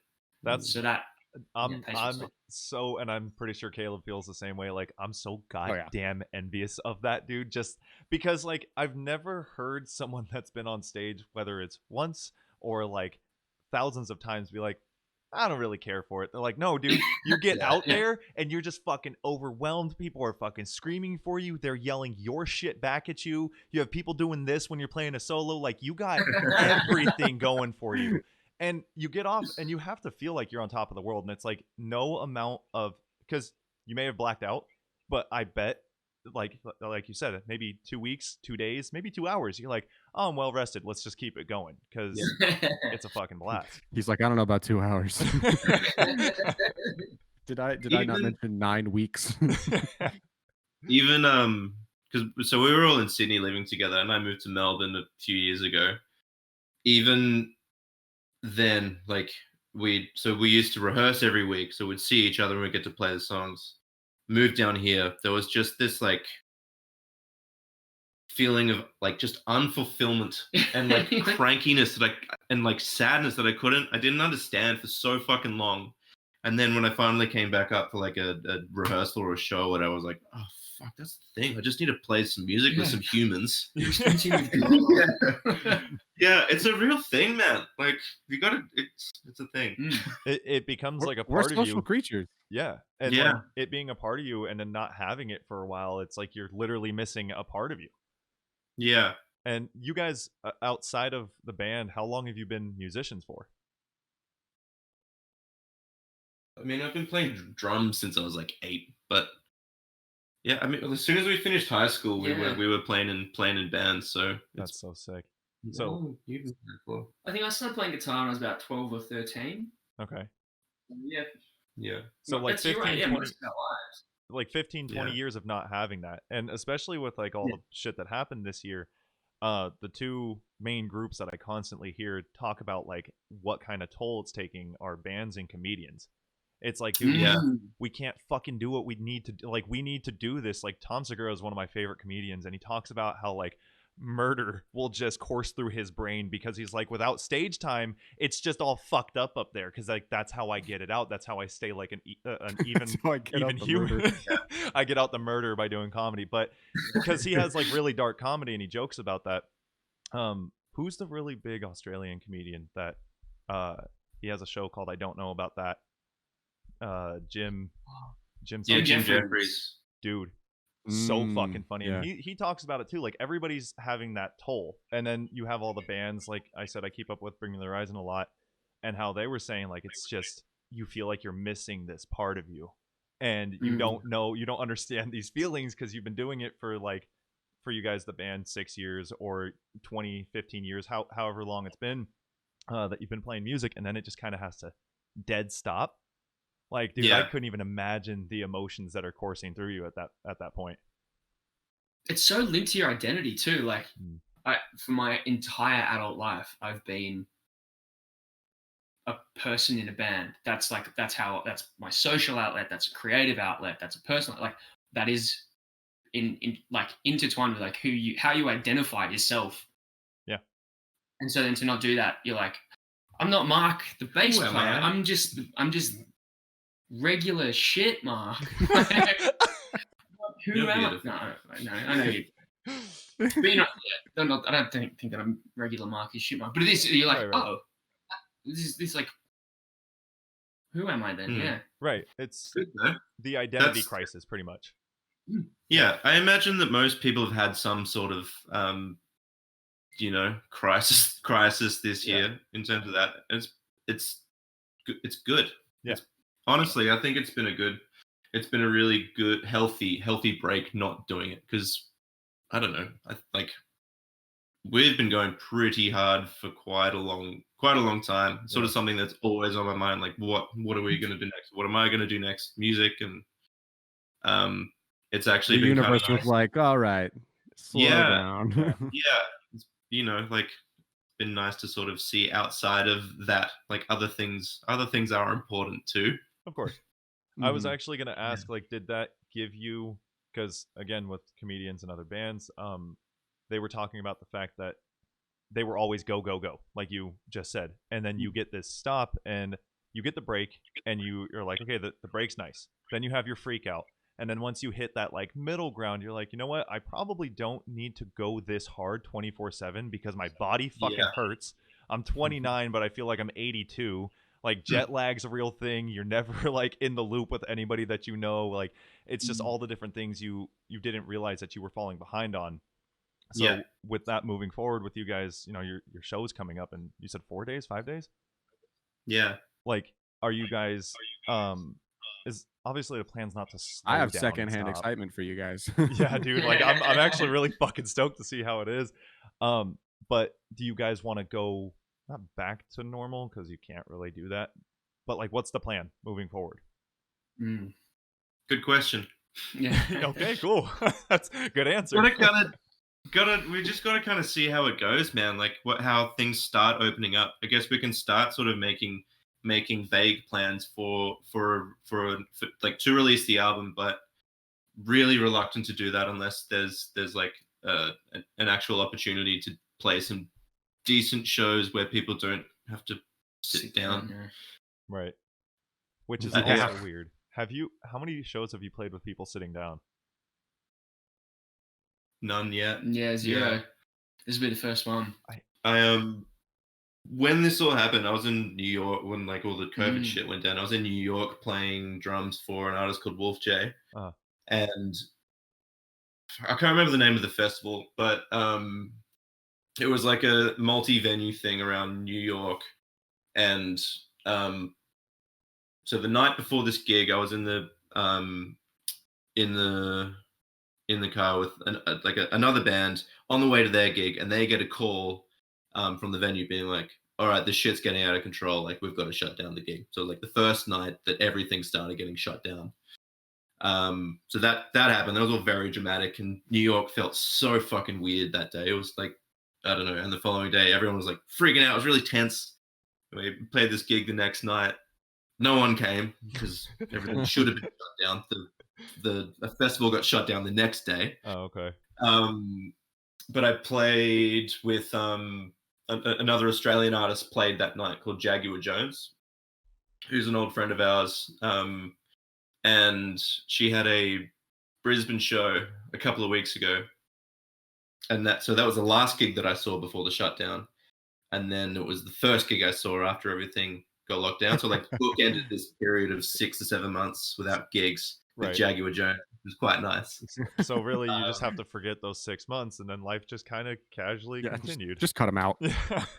Yeah, except the sitting down thing. Yes. It's strange seeing a rock show sitting down. Yeah, as you could probably imagine. I actually like, all right, everyone, tap your feet. Yeah. I did. Okay, so obviously never played a show with people, so never really played a show, but sitting at a show, I actually enjoyed it way more than I thought I would. But with that being said, there was like half of the crowd was sitting, half of the crowd was on the floor. So yeah, they still had that energy going, but just sitting would be fucking weird. It's kind of stale. It's weird. You could order chicken wings and beer to the table without leaving. That was nice. That's nice. Apart from that, it was pretty shit. See, this is where the jazz album comes in. That's right. Yeah, totally. Ooh. People Dude, love sitting while listening to jazz. Oh yeah, jazz. Everyone's just like snapping along and everything. You play a wrong note, it's actually flavor instead of a fuck up. do some fucking poetry on the side so everybody can just like enjoy themselves and whatnot. Dude, Mark's done some spoken word at one of our gigs before. No way.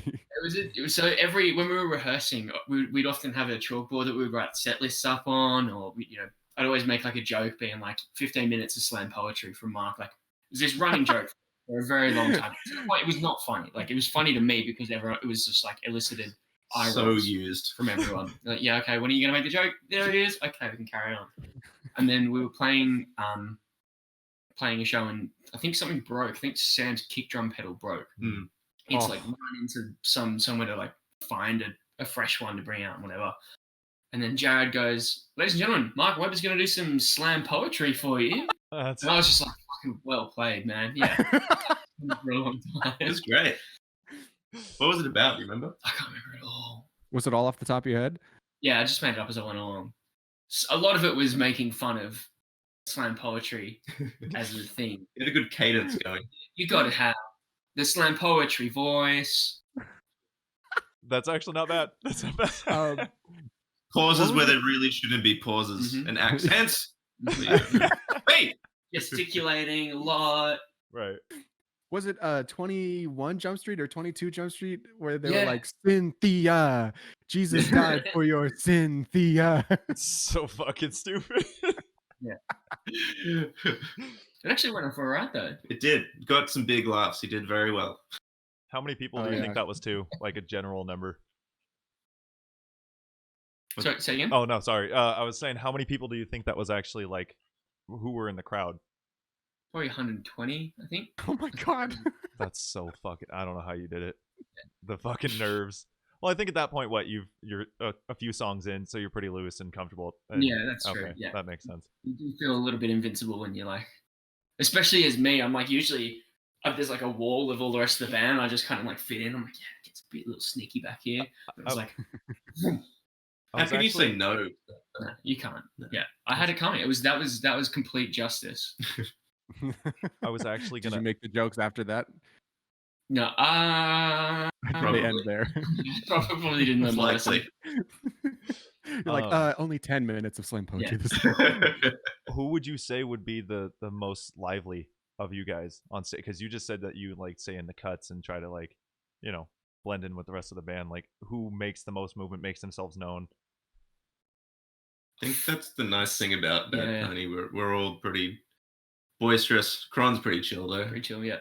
Yeah. I actually, all jokes aside, because I'm back from everyone, there's usually plenty of room for me. Yeah. So I actually have the most opportunity to like move around and jump around. Yeah. I see Jared has to stay behind the drum kit, and like I can tell when you like are feeling some like it's like you're like vicariously enjoying it through me, but also like kind of envious because you're like little feet are like boogieing on the ground, but you can't move more than like a foot in either direction. Like And he's like, oh man.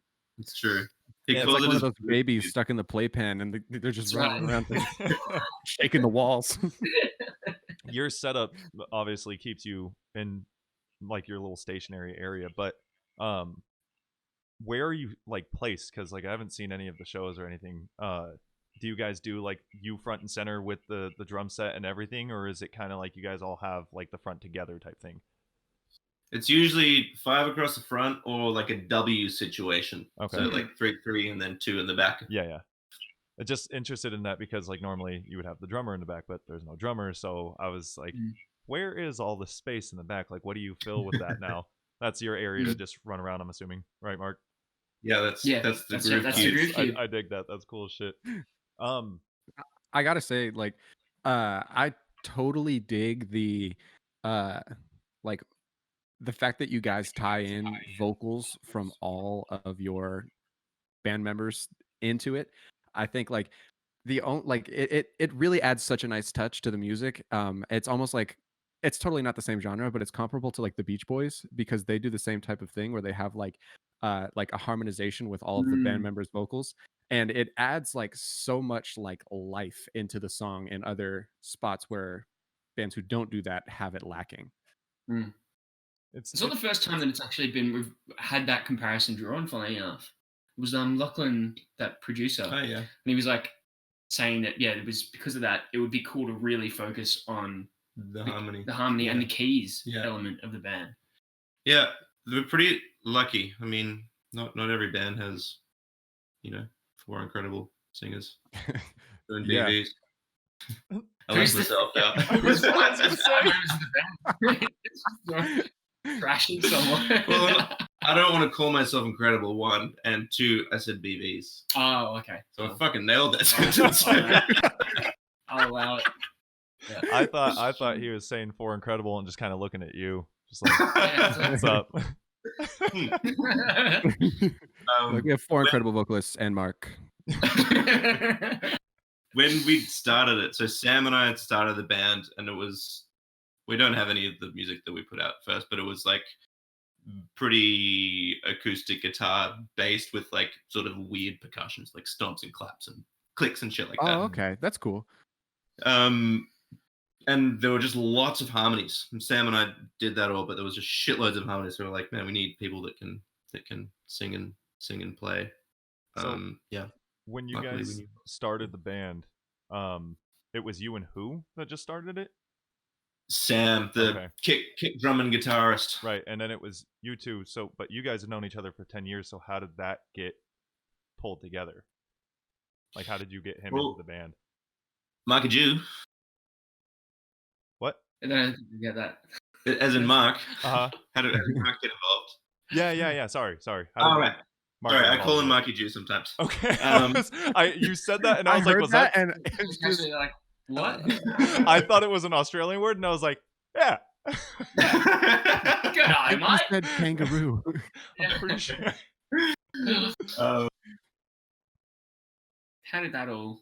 Oh Yeah. yeah. So we had another bassist who could also sing, who played in another band with Sam, and then Mark felt very left out.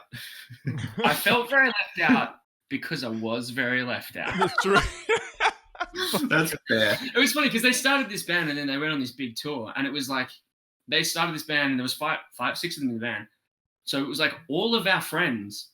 Not only was I not in the band, all my friends just left town. So I was like, sick. What am I going to do this weekend?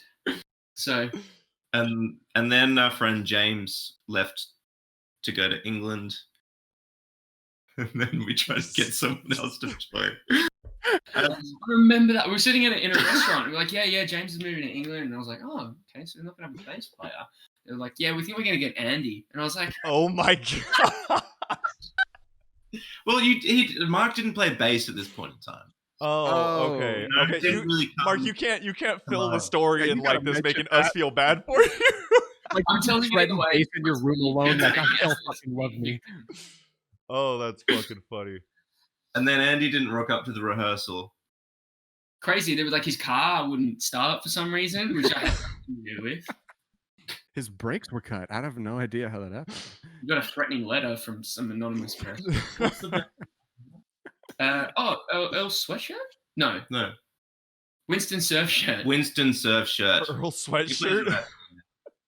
Winston Surf Shirt? Is that what they're called? Yeah, Sure. Winston Surf Shirt. Winston Surf Shirt. Okay.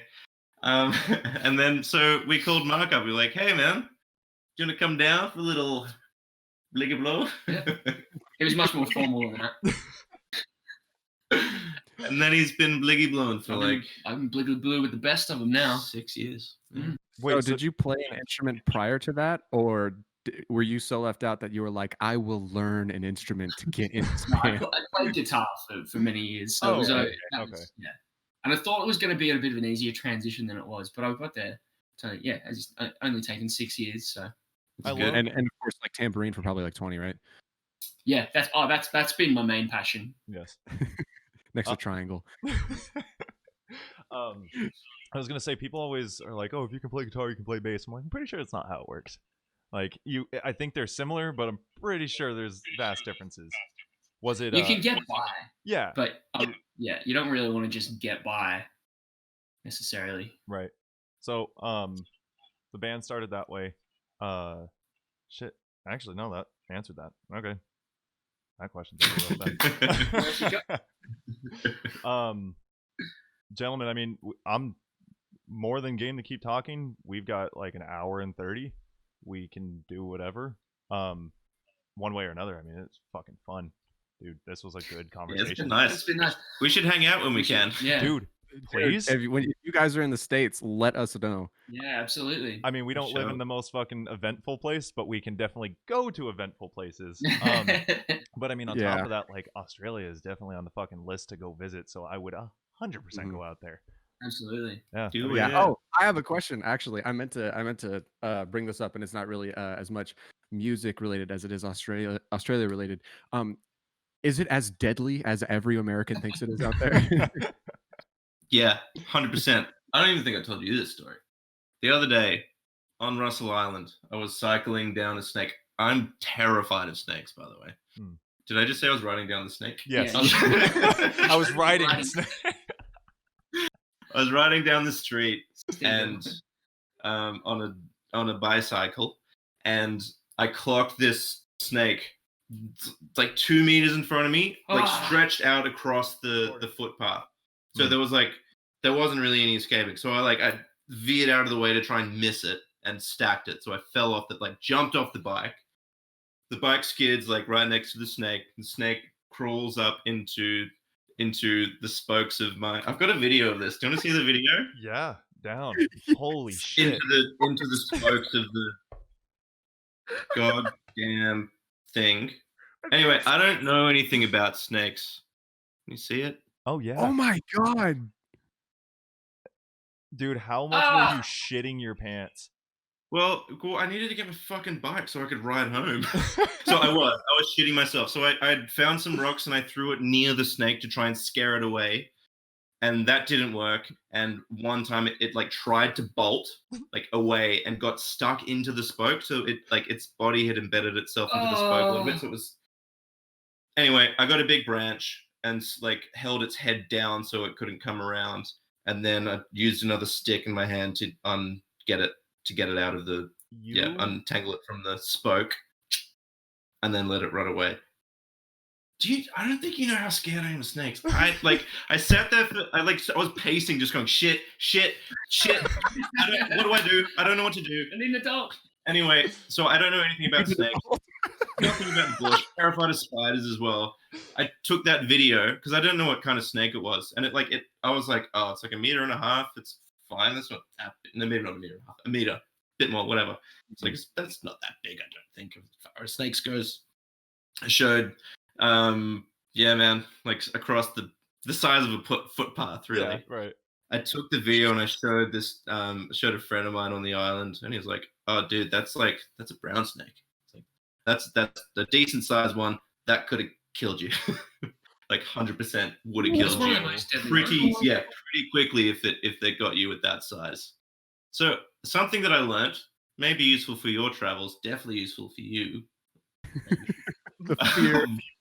The smaller the head of the snake, the more likely it is to be poisonous. So if you see big head, it's fine. It'll just chomp you. Small head, it'll get you with its venom. Kill the shit out of you. Do you want to test that theory? Because like, I don't give a fuck what size that head of the snake is. I'm not fucking with it either way. Yeah. Yeah. Also, the bigger the head, the scarier it is. Exactly. Yeah, I heard like babies have the most venomous bites or whatever. Like the younger they Really? are, the more venomous they are, I believe. Baby snakes, to be Oh. specific. Say again? I said baby snakes, to be specific. Oh, yeah, okay. Motherfucker, I'm talking about a goddamn baby. It's real gummy. Well, from what from what I understand, the baby snake thing has to do, especially out here with rattlesnakes.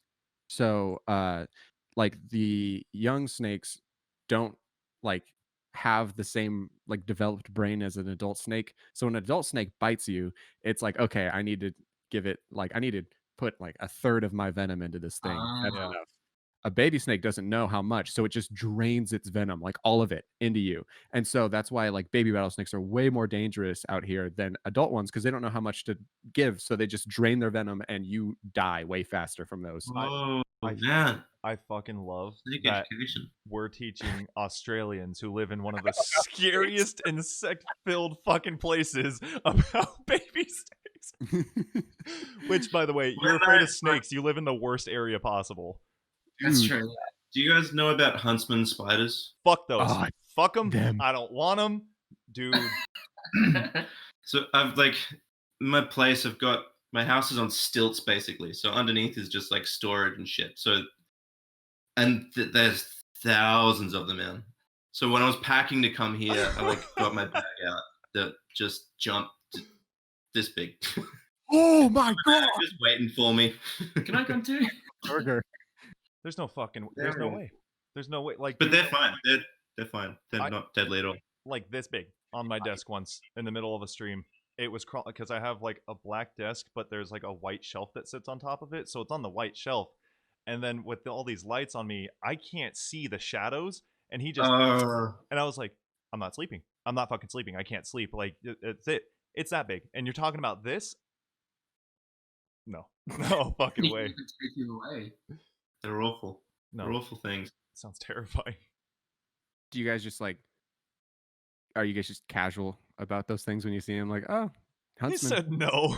Absolutely not. Well, like Mark's in the city, so you don't have to deal with them that much. Not so bad, no. I'm not used to being in. I guess it's the country. I'm not used to being there, so it still freaks me the fuck out. Every now and then, like, there's just this scream that erupts from your house, and your neighbors are like, city boys. Yeah. Anytime I go under the house to get anything. So insects bring out. Let's not go back down the C-bomb path, shall we? Oh, Bring out the sweariness in you. They do. It brings out the cunt in everybody. Let's leave it there. What made you move to an island? Well, Melbourne was going into lockdown. Yeah, I was living in Melbourne. Melbourne was going into lockdown, and I wanted to find a place that was in nature because nature makes you happy, and being locked in a cold house doesn't. And I just wanted a place that was big enough to set up a little studio in, and just kind of like go and get away from the city. Melbourne's an awesome place.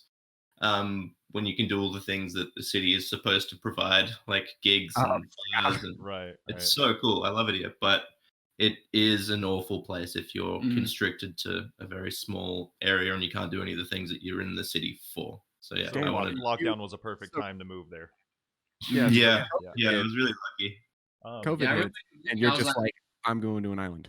Exactly. Yeah, and it's cheap. It's very cheap, Mm. and it's sunny, and it's quite nice. Not bad. So is that when did you start the solo project? Was it this year?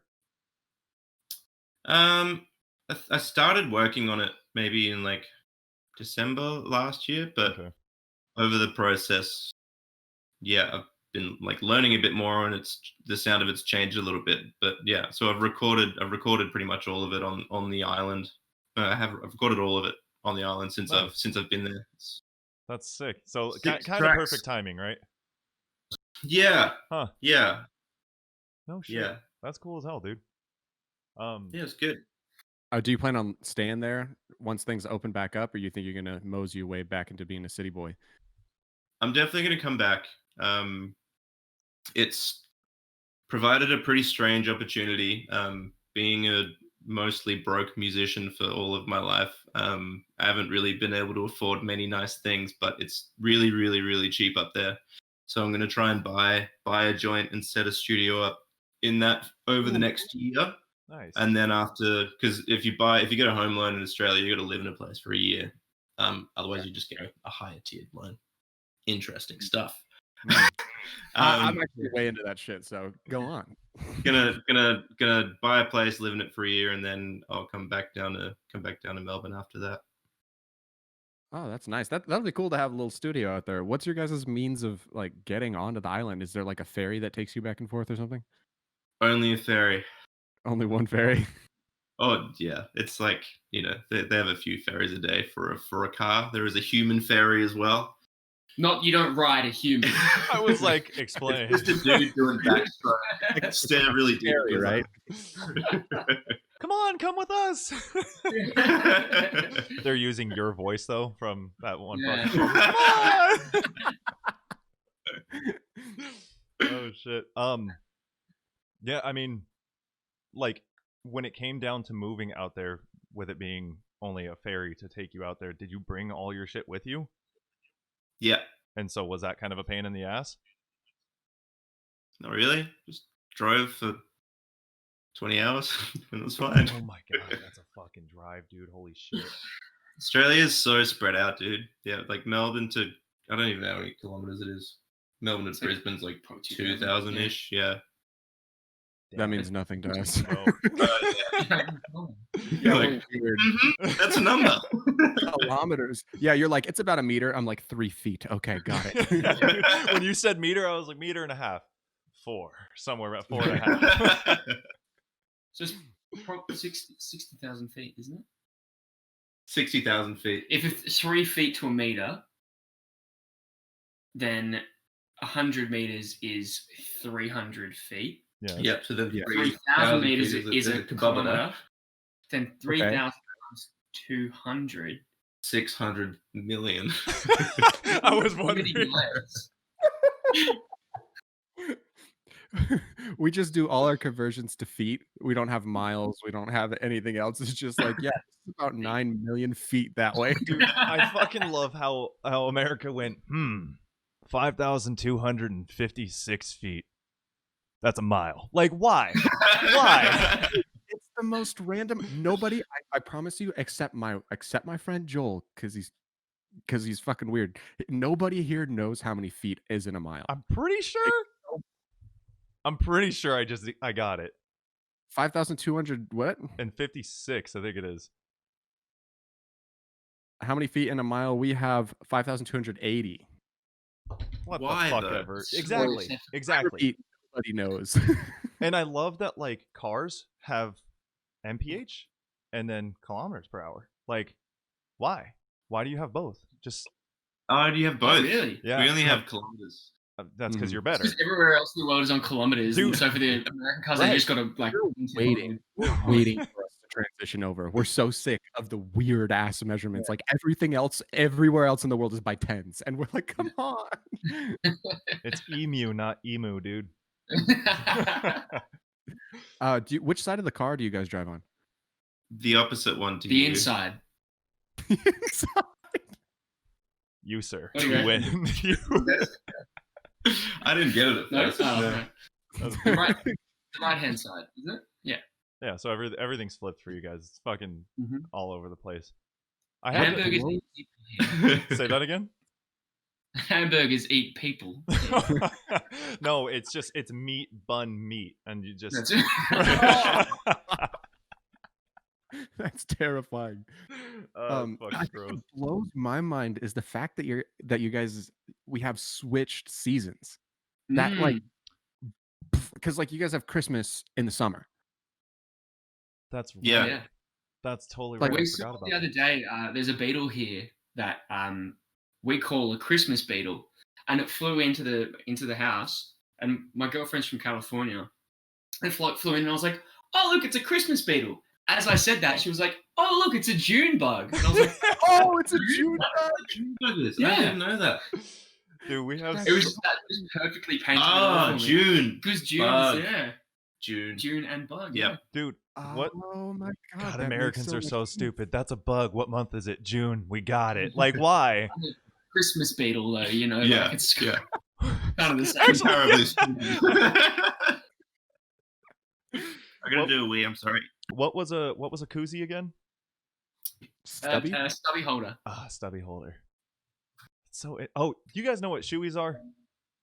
Oh yeah, that's Yeah. like a national point of pride. And then you To a got shoey. so a shoey. Caleb is taking Yeah, I need to be let in. is pouring your beer into your shoe, and then that's Oh, fuck. What band was it? I saw a band that opened up for Neck Deep, and course they they did. made Pop Punk. dude, I fucking love Neck Deep. And they made they made the guitarist do a shoey on stage, and he was like gagging while he was playing. Yeah. He was like, There was sometimes someone asked, because it was like for a period that like a lot of bands in Australia were doing shoeys on stage, and we were playing a show in Manly in New South Wales, and someone was like, "Do a shoey" to Jared, and he was just like, "I'm not doing that. I'm not- that's gross." Dude, because like in Germany you got Das Boot, right? Yeah. So yeah. like I wonder what came first, like the chicken or the egg. But like, Yeah. dude, do you know what the Das Boot is, Caleb? It's like a glass. Same thing. Right. Oh, it's the glass. which I'm assuming, I don't Yeah. know, I could be totally wrong, but that they probably did shoeys but in boots. But the fact that like there's a certain way you have to drink it, and there's a whole movie called fuck, it's all about beer. It's basically like a beer pong championship type movie. It's a fucking complete bullshit movie, but it's great. And they do Das Boot at the end, and you have to rotate it a certain way if you want to beat somebody on chugging it, because the air bubble at the top will pop and then it will fucking flood all over you. And there's like a whole culture behind shoeys and boots, and I'm just like, guys, there's bottles, and there's That's unnecessary. I've never done one. I don't think I ever will. I saw somebody do one in a crock, so they poured it from the Oh. they poured it from the back end, and then fucking stupid, dude. Hey, if I ever make my way out to Australia and I'm with you guys, I'll do a shoey. Oh, I'd be so down. That is, we're gonna hold you to that. All You're right, gonna- all right. Even if It might not be today, it might not be tomorrow.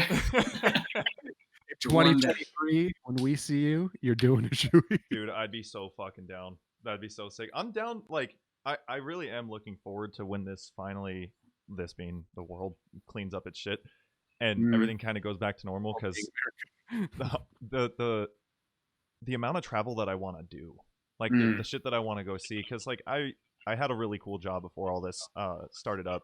It was doing videography for like corporations, stores, schools, weddings, and stuff like that. So I got to see some of the states, but maybe for like an hour. Then I'd have to film and go home. So I've been to like New York for an hour or two, and just like bits and pieces. But one of my things that I wanted to do was like get enough money comfortably where I could be like, hey, I'm gonna go to like Australia for a week, or I'm gonna go to like Britain for a week, whatever, you know, just like all over the place. So definitely when this clears up, that's one of the goals. And if Australia comes first, I will be hitting you guys up. It'd be so sick. Please, you Yeah, have three cities to stay in. Yeah. Oh fuck yeah, dude, that's so sick. I appreciate Yeah, that. if you guys ever mosey your way on down to LA-ish, you guys We're like an We're an hour out. hour and a half north, and we're in this city called, or we're in a city called Lancaster, but the entire area is just referred to as the Antelope Valley. And before you ask, no, we have no antelope out here. And it's just like, it's like desert, so you guys will feel straight at home. Is it Yeah, cool out true. there? And what? Yeah. Temperature In vibe? Oh, and vibe. We have the musical road. okay. Shut the fuck up. It's Musical road? Is it all the bumps like play a tune as you ride over them? Is that Yeah, you drive over the road at 60 miles per hour and it's like dude, it's fucking okay. But the point being is like It's the it's not best. just to kind of not shit on where we live because we actually like it. I met this guy out here. I met some of my closest friends. I know some of the nicest fucking people out here, but there's just nothing to do. So it's like, we have, but then again, there's nothing to do to Americans. I'm sure there's probably a whole bunch of culture that you guys like just aren't like that isn't there in Australia that we could show you here that we're like, oh yeah, that's just that thing, and you guys are like, Yeah. I've never seen Yeah. that thing. Right. Yeah. like we have Joshua trees, so that's kind of cool. Yeah, I've never. I want to see one. Yeah. I mean, they're literally like probably I don't know 100 feet from my house right now. So, They're like it's green just spike balls on wood. it's not a terrible place, and especially in California, it's affordable. It's just like I said, there's not like, hey, within 10 minutes we can go do this super cool thing. It's like within an hour you're at the beach, you're in LA, you can go to all different places. Yeah, Mm. like I could, in theory, I want to do this one of these days when shit opens up again. But within the same week, I could go to the beach and then the next day go snowboarding, and then the Mm. next day like go hiking in a cave and like all this shit all Yeah, within that's so cool. an hour of itself in each direction. And Yeah. That's cool. answer like is it cool on weather part, we kind of get like the best of both worlds. Like today was actually like toasty outside, whereas like a year ago today it was actually snowing. Whoa. Yeah. And it's Yeah. we get all sorts of weather. The wind's not the greatest, but like we still get really nice weather pretty much throughout the year. It's not bad. That's Mhm. cool. But you could ask other people. I promise you could find somebody in the airport and they're like, yeah, are you from the AV? Are you from Antelope Valley? And if they're like, yeah, and they're like, and that place fucking blows. So Yeah. it's all about who you ask. It's perspective. And it's all. Yeah. I feel like it's like kind of cool to like be like, yeah, my hometown's not very cool because it's like I'm way cooler than my hometown is. Yeah, that's Be those people. Like we were those people, and it's grown on us as we've gotten older. Either that or our standards have absolutely gone to the floor. we were also like kids too. I mean, now we're like in our 20s and actually becoming adults that want to be somewhere that's cheap and not complicated and full of fucking Yeah. assholes. Yeah. Talk about cost of living. Like I don't know how much it costs to live in the city where you guys are, but it's like LA is known worldwide for being like an arm and a leg and the other two to Yeah. live there. Dude, I knew somebody that wanted to move into an apartment on like, I don't know, a third or fourth story, small ass like 800 square foot apartment, 2 bedrooms, 1 bathroom, 1 parking space for like $2,400 a month. It's like I rent a house out here with my brothers where like I have a fairly large room and the other brother is like a bathroom apart and the other brother's on the other side of the house. It's a long ass house for $300 cheaper than that. So it's like you don't really need to go to LA. It's kind of pointless. But I mean there's cool things to do out there, I guess. Something worse. But like and that's the joke we make about Los Angeles is like if people say they're like, oh, I'm going to San Francisco, they're like, oh sweet, that'll be fun. Like, oh, I'm going to New York, oh, that's gonna be awesome. Oh, like I'm going to Boston, oh wow, you'll have a great time. And then someone's like, oh, I'm going to LA, and people's response is always, oh, for what? Yeah. Like you need a reason. Yeah. But I think we should wrap up. I think it was fucking great, dude. I thought this conversation was fantastic. I had a blast. Yeah, me too. It's been lovely hanging out with you guys. Yeah, definitely. You guys too. If in the future you guys ever want to get on again or just shoot the shit, hit us up whenever. You're more than welcome to. Yeah, of course. We'll do. That's great. If you want to spread your new album when it drops to our pocket of California, by all means. Yeah, for sure. Absolutely. The best part is, like I said, there's not a shit ton of people that like tune in. It's not like this crazy thing, but the people that do are people that are like, oh, we like your suggestions. We'll start spreading it to other people. So yeah, awesome. It's dope. But appreciate Well, it, guys.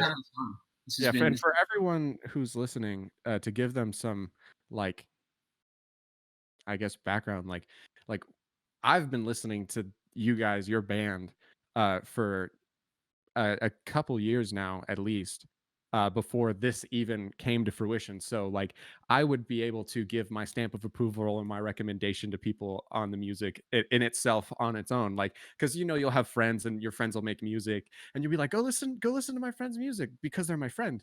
But like the music itself is decent or very new to them. So you can get that idea. But with you guys, it's like, by all means, like it's there to listen to. You guys won't be disappointed. Remember, Caleb fangirled when you guys said we can be on the podcast. Yeah. All right. Unreal. I guess we'll talk soon. And thanks again for having us on. And have a safe time. Thanks, man. Yeah. You guys too. Oh, enjoy your fucking show, man. I know it's gonna be a blast. Yes. Yeah, We will. All right, man. All right, See And, you guys and soon. also, real quick, hold on before you guys hang up. We can end it now. Like, do the sign off and everything. Oh. But then let's talk after real quick. Okay. Sure. Just so you know what I'm about to say. That's just how I end it. You're Just do okay. Thank you for listening to episode 85 with our fucking fantastic guest, dude. This was a blast of a podcast. Yeah, and other than that, go fuck yourself. it.